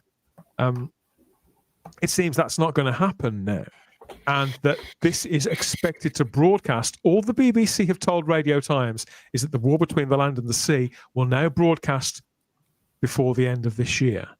So obviously the smart money would be over, because it's a 5-part event series, the smart money would be over the Christmas and New Year period, I'd say, Charlotte. Well, my gut with this is that that initial thing of next year was because they didn't think they had any other Doctor Who related show or anything sort of content wise to show next year. I think at one point that was the case, and now suddenly this special has been announced, and that's now taken up a spot next year, so they can move this show earlier than expected. That's just my gut right now, because like you said, they said quite a few times next year. Yeah. It was like consistent, and now it's not. So something's clearly changed. Something's made this suddenly become a bigger priority to air. I mean, we had Russell, I think, a couple of weeks ago saying, I can't remember his exact words, but that he was almost frustrated, or he really wanted to know when this thing was going to air, something to that effect. Yeah, this was the bugbear. It's not been Doctor Who, it's been this that has been the bugbear that's pretty much made Russell T Davies' decision for him. He's incredibly proud of The War Between the Land and the Sea. And we've got a quote here. I mean, this isn't like him, I know. He described it as... He was proud of Doctor Who as well. Yeah. Russell T Davies... He's proud of a lot. Russell T Davies a few weeks ago in an interview with Pilot TV described it as absolutely brilliant. There, Scott. Oh, wow. There's no hyperbole there from Russell at all whatsoever. He's so modest. Was there anything, I'm totally maybe reading into it, is there anything to the fact that in this announcement, that when the announcement that was made that we've all been talking about, when they mentioned this spinoff, they say it's going to air on iPlayer and BBC, but they don't make any mention that it's going to air on Disney Plus. No. That's interesting. To be fair, announcements from the BBC press office or media centre never have mentioned Windows on Disney Plus, even Doctor Who. Well, they seem to leave that for Disney. They seem to leave that for Disney to do themselves. But obviously, it was all in tandem before. So I suppose the word, what's the expression? Same day and date. Well, but I mean, considering the fact that the whole announcement was basically Disney-centric, really, it was just telling to me that they didn't mention that this was going to air on Disney Plus. No. And I think that, and there are rumors out there that obviously so the BBC have confirmed this now to the Radio Times and multiple outlets. The War Between the Land and the Sea will air between now and the end of 2025. But it's expected, it's also rumored that the 5-part event miniseries is still locked in on Disney Plus sometime around February, March, so around Easter time. So they're not moving it. And you think, well, why would they? Particularly if we know the deal is over now, so this is just a final stock clearance in a sense. It's they've got no reason to bring it forward. They've got no reason to push it back. Whoever watches it on their platform watches it. They're not trying to build an audience for something that could come later, because this represents the balance of the episodes that they've been co-producers on. So with the best one in the world, Disney don't care about this one way or the other. They'll be hoping, I suppose, that keeps people on the platform for the few weeks that it's on, but they've got no reason to want it, to need it to go at the same time as on the BBC, because the relationship is over on paper. But isn't this in a way kind of like when you go to a restaurant, a decent place, and somehow there's just something off in the kitchen, and the waiter or waitress comes out and says, "Hey, I'm sorry, it's going to be a couple of extra minutes. How about we give you this little appetizer and a amuse-bouche to kind of tie you over until your meal comes out on the house?" I think that's what this is. I mean, it was something they already had made, so it was just sitting there under the warming lights, you know. Oh, very good. Again, I feel duty bound to repeat how everybody who's spoken to us about The War Between the Land and the Sea has said that it's a quality production, and probably the best thing that they've ever made. Well, sure, but that's not saying a great deal. If they're proud of it, they're proud of it, and I'm sure, because obviously this isn't Doctor Who. It's like Torchwood, Sarah Jane. It's its own thing, its own dynamic. And I think its target audience is slightly different as well. Like, we've talked about this till the cows come home. But I think from the position of the producers who've made it, I believe that the reason why the BBC would want it on sooner rather than later would be, because firstly, programming. If you look at the stills or the photography from that, it looks very dark, very dour. It doesn't look like the kind of show you'd premiere in the spring or the summer. It looks very winterish. And it's also got this sort of adult edge to it too. You know, it's been described as a political eco thriller. You know, it's not spring and summer fare. So I think that there's that.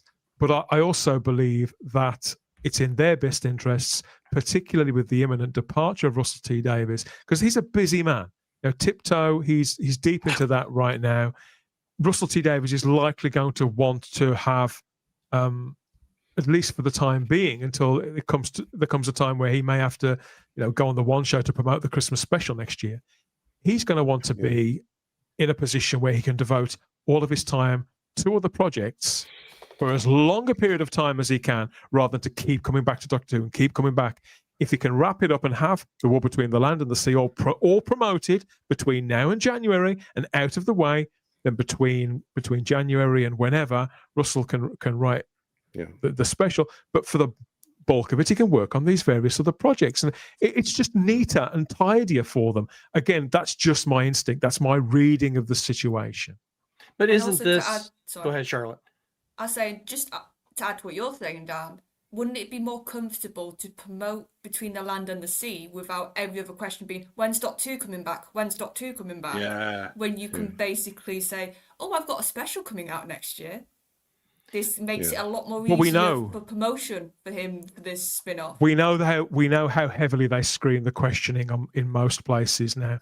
I'm not expecting there to be a massive publicity for The War Between the Land and the Sea, because they can go on. I'm sure he'll go on the One Show. He'll probably go on Graham Norton with Russell Tovey. They'll be hand in hand and doing all that sort of stuff. But because it's not Doctor Who.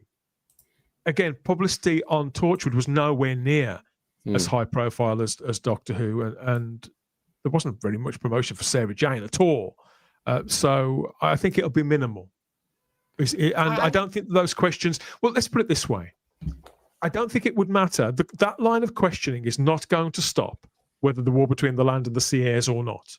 People will be stopping the man in... I was going to say in Pizza Hut, but that's about to close down, I think. People will be stopping the man in, I don't know, Greg's or whatever, and asking him this question wherever he goes anyway. So I don't think it's an issue, really.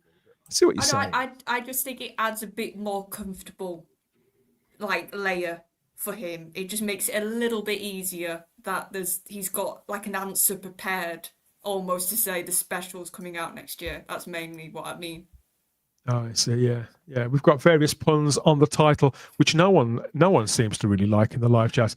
I don't care one way or the other. I've got to be on. I think it's fine, but again, I haven't seen the show, so I think, well, if I see the show and it doesn't fit.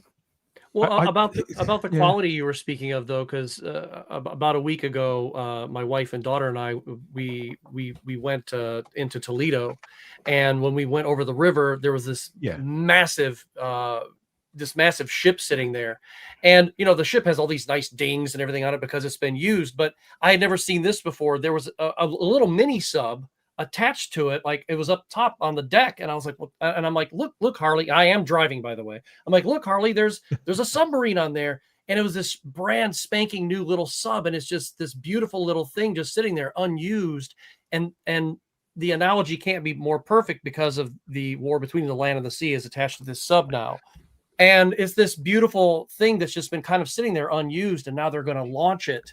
And I'm looking forward to seeing it myself. Hopefully it will be something great. And just like you said, a lot of people who are very proud to have worked on it. But when the main ship is all dinged up and it's on fire, and you don't even have a captain or a doctor on the bridge, you better be launching your sub. And I think that's what's happening here. Yeah. Well, we don't know if part of Russell writing the special next year and agreeing to it is him going, well, I will do it just as long as you screen War Between the Land and the Sea. This a lot of people forget that he's actually written that as well. Yeah. Well, I thought it was McTee. No. Oh, really? Okay. Yeah. So it could be part of his bargaining chip. So, all right, I'll help you out on this one occasion. But what you've got to do is you've got to air this before the end of the year and stop fanning around and put it on screen. Yeah. I think maybe they should just drop the whole thing on New Year's Eve when everybody's hammered. That actually might make people appreciate it a little bit more. Hey, look at that. That was great. People were having waking nightmares. Does that mean you're going to take up the drink? Browning or then, something. Gary?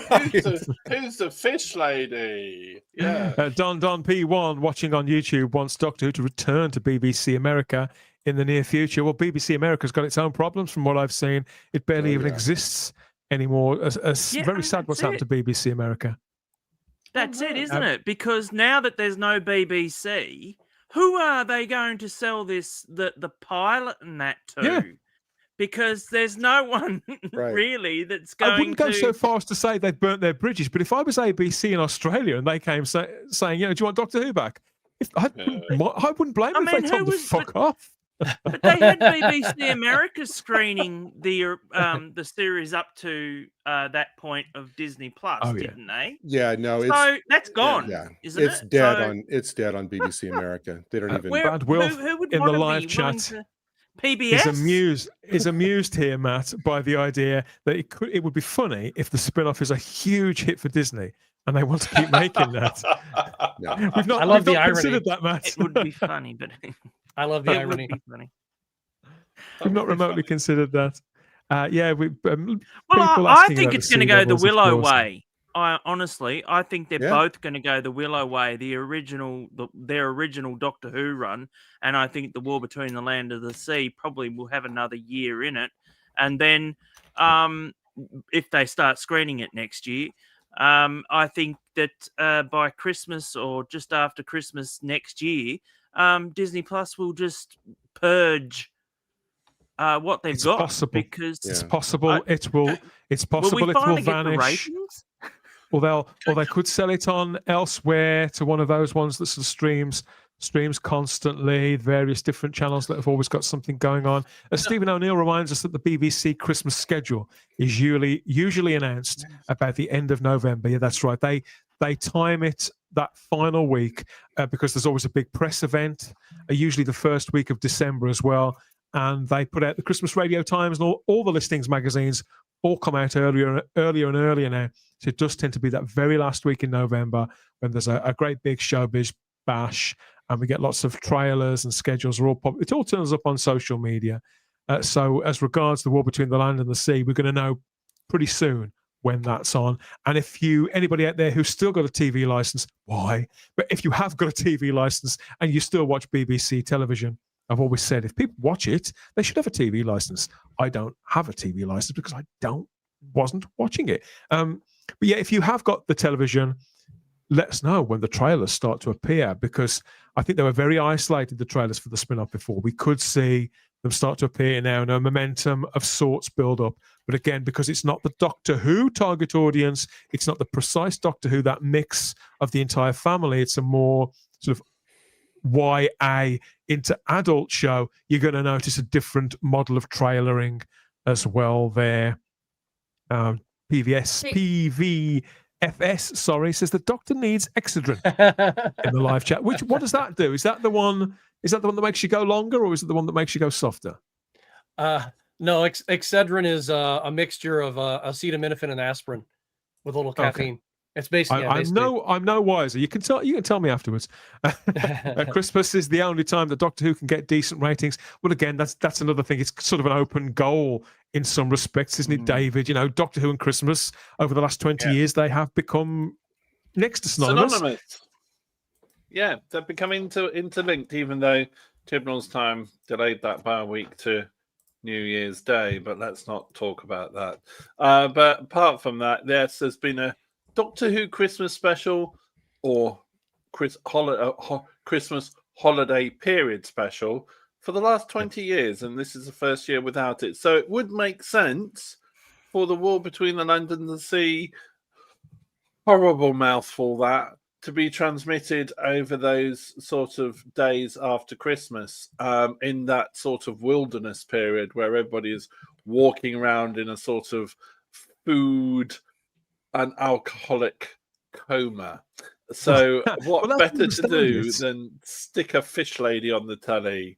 As we understand it, David, and this one comes from Luke Walters, Type 40 regular panelist Luke Walters, who couldn't make it on this edition of the show. So thank you, Luke. We know you're watching. So according to his sources, the war between the land and the sea was also a proof of concept for what could potentially have been a sequence of similar event miniseries revolving around conflicts between various different factions to varying degrees or another. So the war between the Earth and the sky, the war between Mars and Pluto.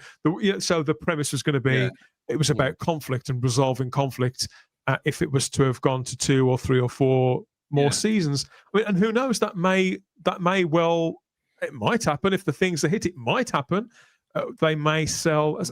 I believe that those 25, 26 episodes that they've had with Disney have always been a proof of concept, and somebody else could be interested potentially in the concept, but all they've managed to prove with it, Gary, is that they were never fit to make it in the first place ultimately. So I'm not sure I'd go for it. It was my money. having I guess in any endeavor, having vision and ambition is fine, but you have to ground it to a little bit of provable success in reality, to where it's like you can't plan from here to the moon before you even see if your first step is going to go over well with people. The one question that I just had really quickly, Dan, for you is that it just popped into my head.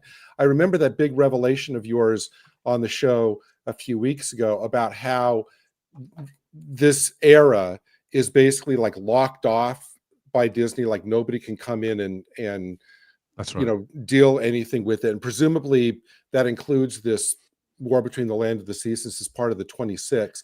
So since this Christmas special, this theoretical Christmas special is not part of that, it's a BBC production. So you could basically have all of the lead up to the Christmas special locked off by Disney, but then, as you say, this one individual episode just hanging out there, not part of any package, because legally they couldn't bolt it onto this, right? Okay. That's right. It's got no home in a sense. It's got no kin. It's its own fresh commission. And it seems like there is no, I mean, again, going back to that quote, will follow in due course. That's whenever. They could announce it. They could announce it in the new year. They could announce it in the following January. Literally, it's nothing. All they're assuring us is that they've got no intention of stopping making Doctor Who. And again, to be fair, throughout all of this, all of our sources have always said that the BBC do intend on making more Doctor Who, no matter how bad it gets. They do intend on making more Doctor Who. They're not willing to give up just yet. Can I just say, to go back to your point about concepts, we had 50 years of proven concept of Doctor Who. And the last 10 years has gone totally 100% 120% off the rails Mhm. to the Left point field. where we don't know what we're watching. It's not Doctor Who. Yeah, that's true, but I wasn't really talking sort of in a creative. I was talking more about a business model, really. I suppose that could, because all the talk was always of the global streaming home. Russell T Davies talked so much about the MCU and Star Trek. He particularly admired. This should have been a warning sign if ever there was one. He particularly admired the current crop of Star Trek shows at Secret Hideout under Alex Kurtzman, the way that they sort of sit with one another. And so it's the concept of the connectivity, I suppose. And like how you make 8 episodes of this and 8 of that, and then you do this. And then, so it's that, I think it's the wheels within the wheels that was the concept in effect. We've got a comment here. I think I've lost it again. Where is it? Where has it gone? So there's a comment here about the cooling off period, the Bad Wolf. Yeah, Bad Wolf. Martin in the live chat says most co-production deals, I forgot about this, he's right, have a 12-month cooling off period after the last episode airs. Maybe they've brought the show forward to end that quicker. There almost certainly will be a cooling off period somewhere in the equation, Gary. What does that mean? Could you explain it to me what Yeah, it means I'm a by bit the lost on cooling that. off period? It means because particularly in the streaming age, so you've got a situation where there's two parties with their own interests and their own ideal outcomes, and probably in this day and age, depending on different platforms. For example, material stays on the iPlayer for a very finite period of time, unless it's even their homegrown stuff. Whereas anybody they make it with from in another territory may have something up indefinitely or just for 2 or 3 weeks. Or if they make it with a conventional linear TV channel, it may be the case that they've got the rights to an initial broadcast and 2 repeats. And so it would be sort of, okay, it would because your association with the show would exist, with the production would exist to the point where all of the criteria has been met, everything that was agreed to, everything that you purchased, and that every option that was included in the deal had been exploited, I suppose. And then that's when the money men come in and say, okay, who has made money, who has gained traction, gained profile, who has gained from that production, what are the outcomes? And then they'll go and the property, the intellectual property, the brand will be shopped elsewhere, and you can't take something elsewhere. Any kind of until you say, okay, these are the figures. Until the figures sort of settle, and everything calls off. That interest all calls off, and you get a general picture of the rise and fall of the whole story. That's how I view it. Just sort of spitballing it off the top of my head. No, that makes sense. Thank you, Bad Wolf. Martin there in the live chat. Lots more comments here. Jess reminding us several times that Pete McTighe is the executive producer of the Wobbit. Yes, we know. We're aware of this, Jess. Thank you for the comments. And Woodhouse 122 doesn't have a TV license. Okay, we won't read that out for your sake. Stephen Braddock has a TV license and has volunteered to keep us informed of the trailers. I've noticed that here in the live chat on YouTube. And yeah, more people sort of talk about their fantasy castings for the Doctor. I think we're so far. Well, we can pick this up at some point in the future. I don't doubt, and more talk of the various other things that have been making our piss boil out here in the Doctor Who fandom over the last few weeks, such as the appalling AI that has been somehow found its way into the process on the Blu-ray box set. So yeah, check out our video, a conversation on that. Domgo suggests that the Gato era and the war between the land and the sea will be heading to the digital pulping station as soon as it's broadcast. See, you can do that with some shows. You can memory hold these things and pretend they didn't exist. Right. I believe that give it 2 or 3 years, Scott, and everyone will forget, including the people who made it, that there was ever a show called Star Wars The Acolyte. Everybody will forget about it. Yeah. But you can't do that with something like Doctor Who. There's just too much literature. There's just too much kind of plotting. Everything's numbered. I think it's different. Oh, absolutely. As a matter of fact, there's a large antique flea market, if you will, near where I live. And occasionally we'll go there and just kind of poke around, and there's like all kinds of booths. The place is open every single day, and there's always, I mean, I found VHSs, I found DVDs of Doctor Who, I found lunch boxes, all kinds of stuff. And I'm talking older stuff, stuff from classic Doctor Who as well. So it's everywhere. It's never going away. Not like the Acolyte. Dan, you need to. Dan, that sounds like something you need to come over and go to that. That sounds like right up your alley. A swap meet like that. It's a fun place. It really is. Dan, can I ask you a question, please, if I may? And Scott and Gary, Scott and Gary may be able to help me out here. And it's been something that's been bugging me for a while. So forgive me on tonight's chat that we've been having.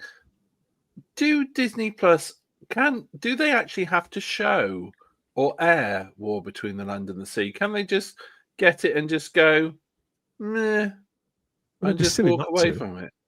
It'd be silly not to when they've certainly been involved in its production. Why wouldn't they? Yeah, I mean they paid for it. Tax write-off though, Dan. Well, they did pay for it, yes.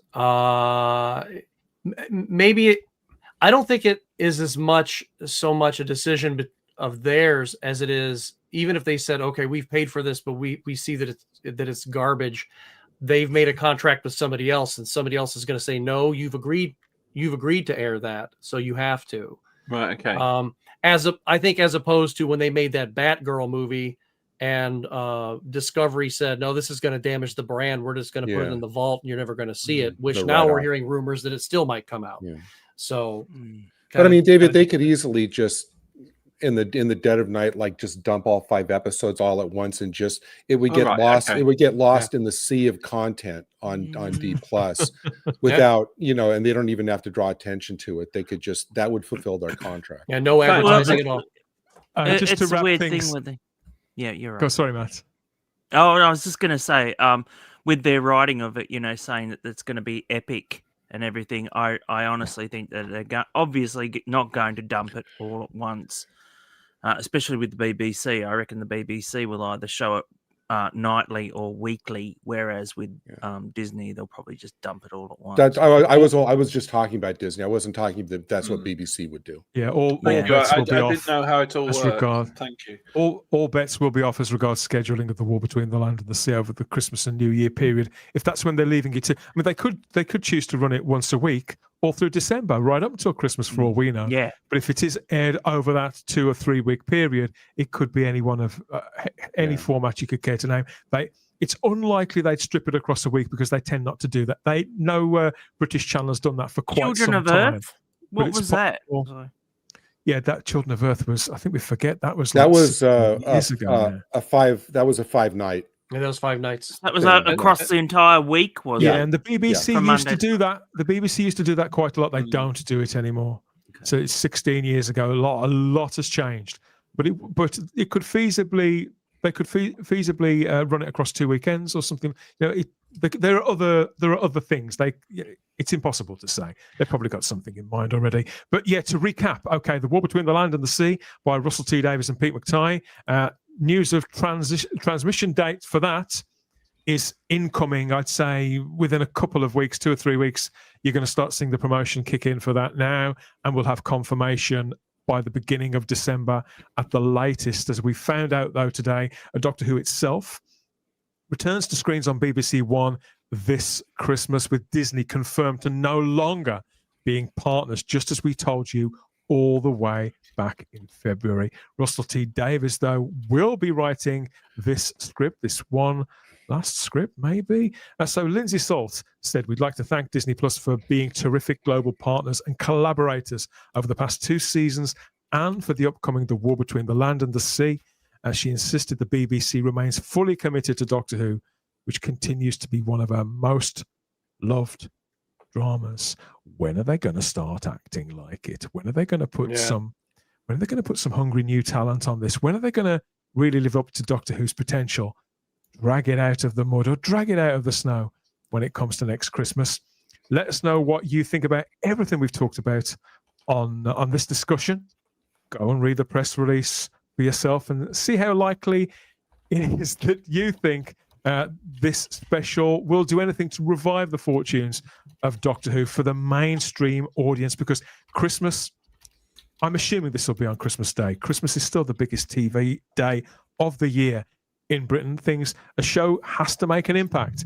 It has to feel, I'd say it does have to feel epic, but it has to be memorable.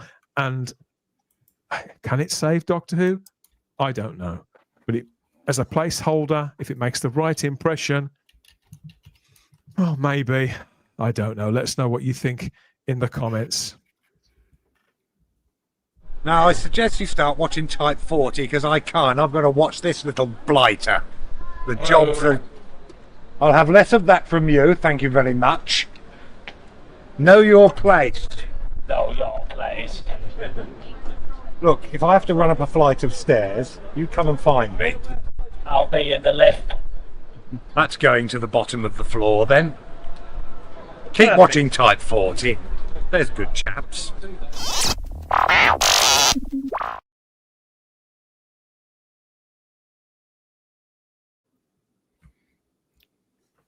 Let us know what you think of it in the comments. We're going to be thinking about this, I think, for the next couple of days. Wake up, Doctor. Wake up, Doctor. It's been a long time, Doctor. I think you need to get up sooner rather than later before all is lost. Yeah.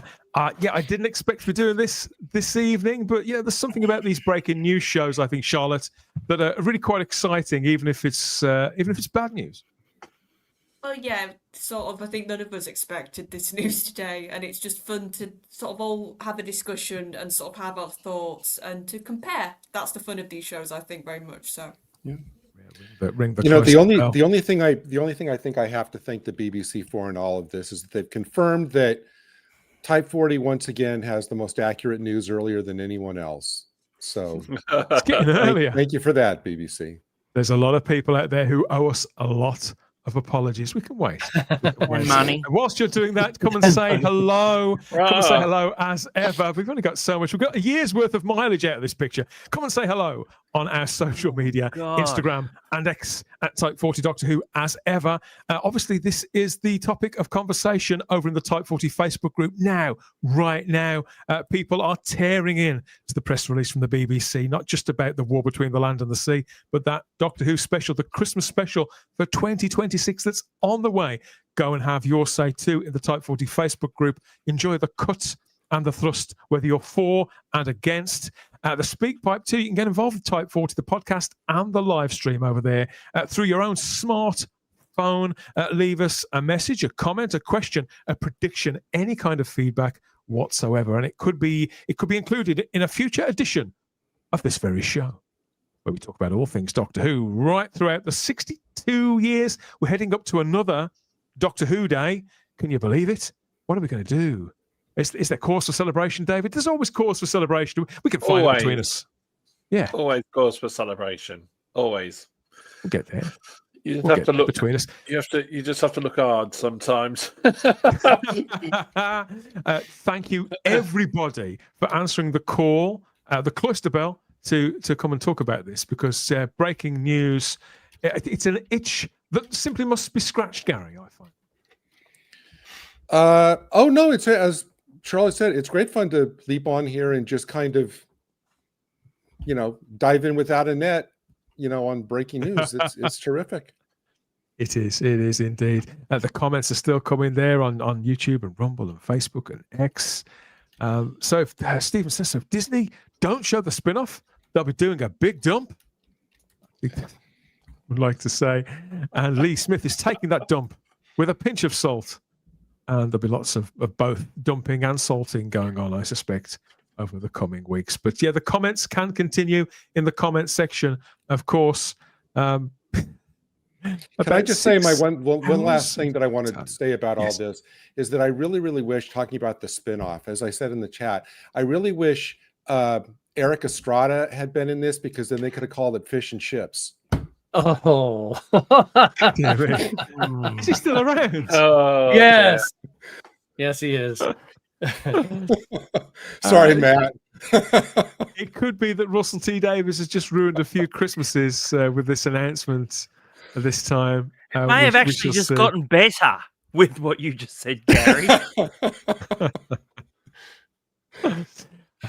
Yeah, let us know what I'd you've got to watch say that. about all of it. There's more on the way. Of course, there is more Type 40 Live in just a couple of days. In the meantime, hit the playlists and you can get our report on the imminent departure of the showrunner, Russell T. Davies. We've got that here on the channel too, as well as all the various other times we've been right, stretching right the way back since 2021, when we were the only news source that was telling anybody, obviously this is an unofficial news source, an independent Doctor Who news source.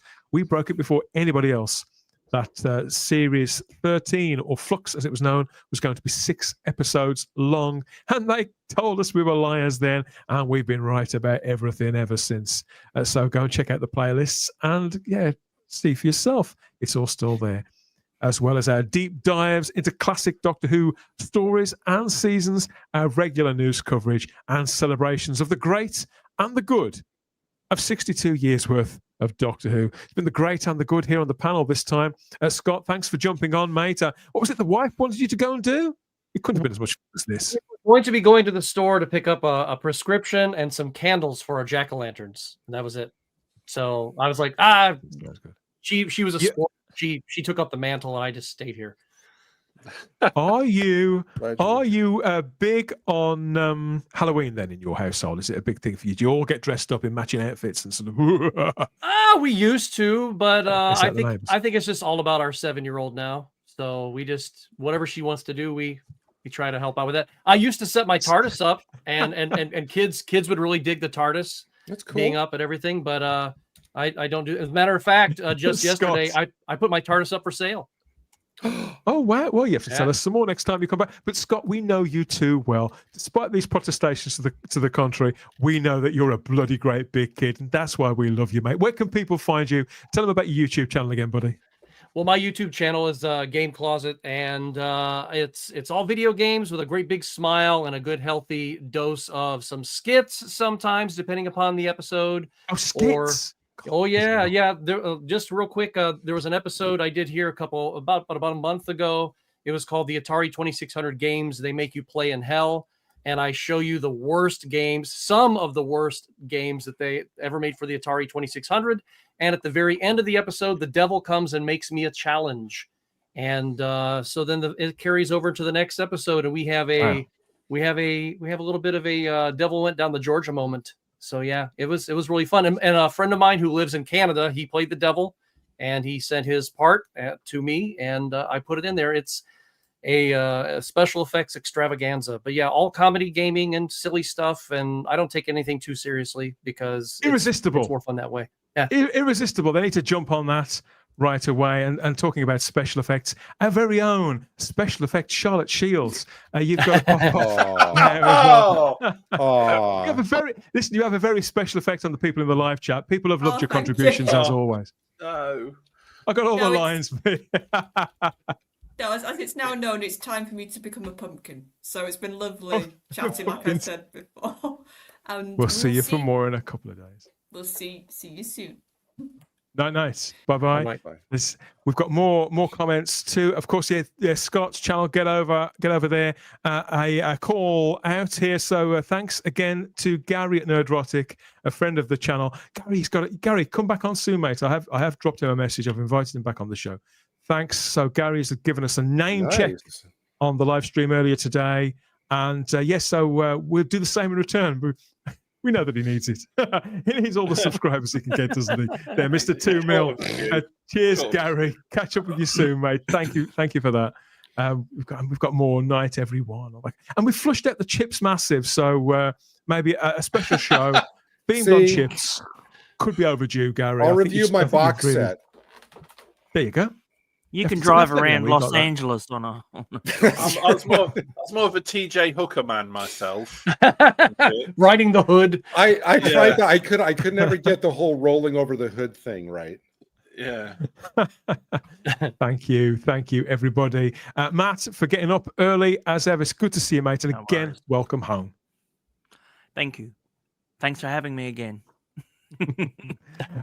David, you're in the doghouse, of course, at the top of the episode. Yeah. Do you think over the last couple of hours, she might let you back in? You never know. I might be.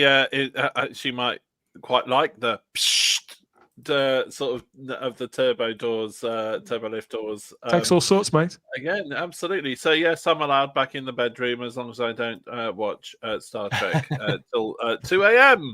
After having fallen asleep, going, you know. So yeah, I think I'll be allowed back in. Hopefully. Yeah. But thank you for having me. She's firm. She's firm but fair. Absolutely. I know exactly where my place is, and that is very much beneath her. So yes, I know my place. You wanted to stop that when it started coming out, didn't you? Thanks. Yeah. Thank you for having me. We'll be back. Nice In knowing you. We'll be back in a couple of days, as always, for the Big Who with more rants and raves, news and views, debates, maybe some fan art too. All as we head into Halloween. We know how much some of you enjoy Halloween, so there's some of that and some of this and plenty else besides when Type 40 returns in just a couple of days' time. But that's it for this one, our breaking news special. Join us in the comments for more. Have your say. And yeah, we'll see you next time. Good night, everybody. Bye-bye. Bye-bye. Good night. Bye. Whispering. Good night, everybody. Goodbye. This is one Bye-bye, for all the Juggins. truckers. Bye. Goodbye. I'm too loud. I'm too soft.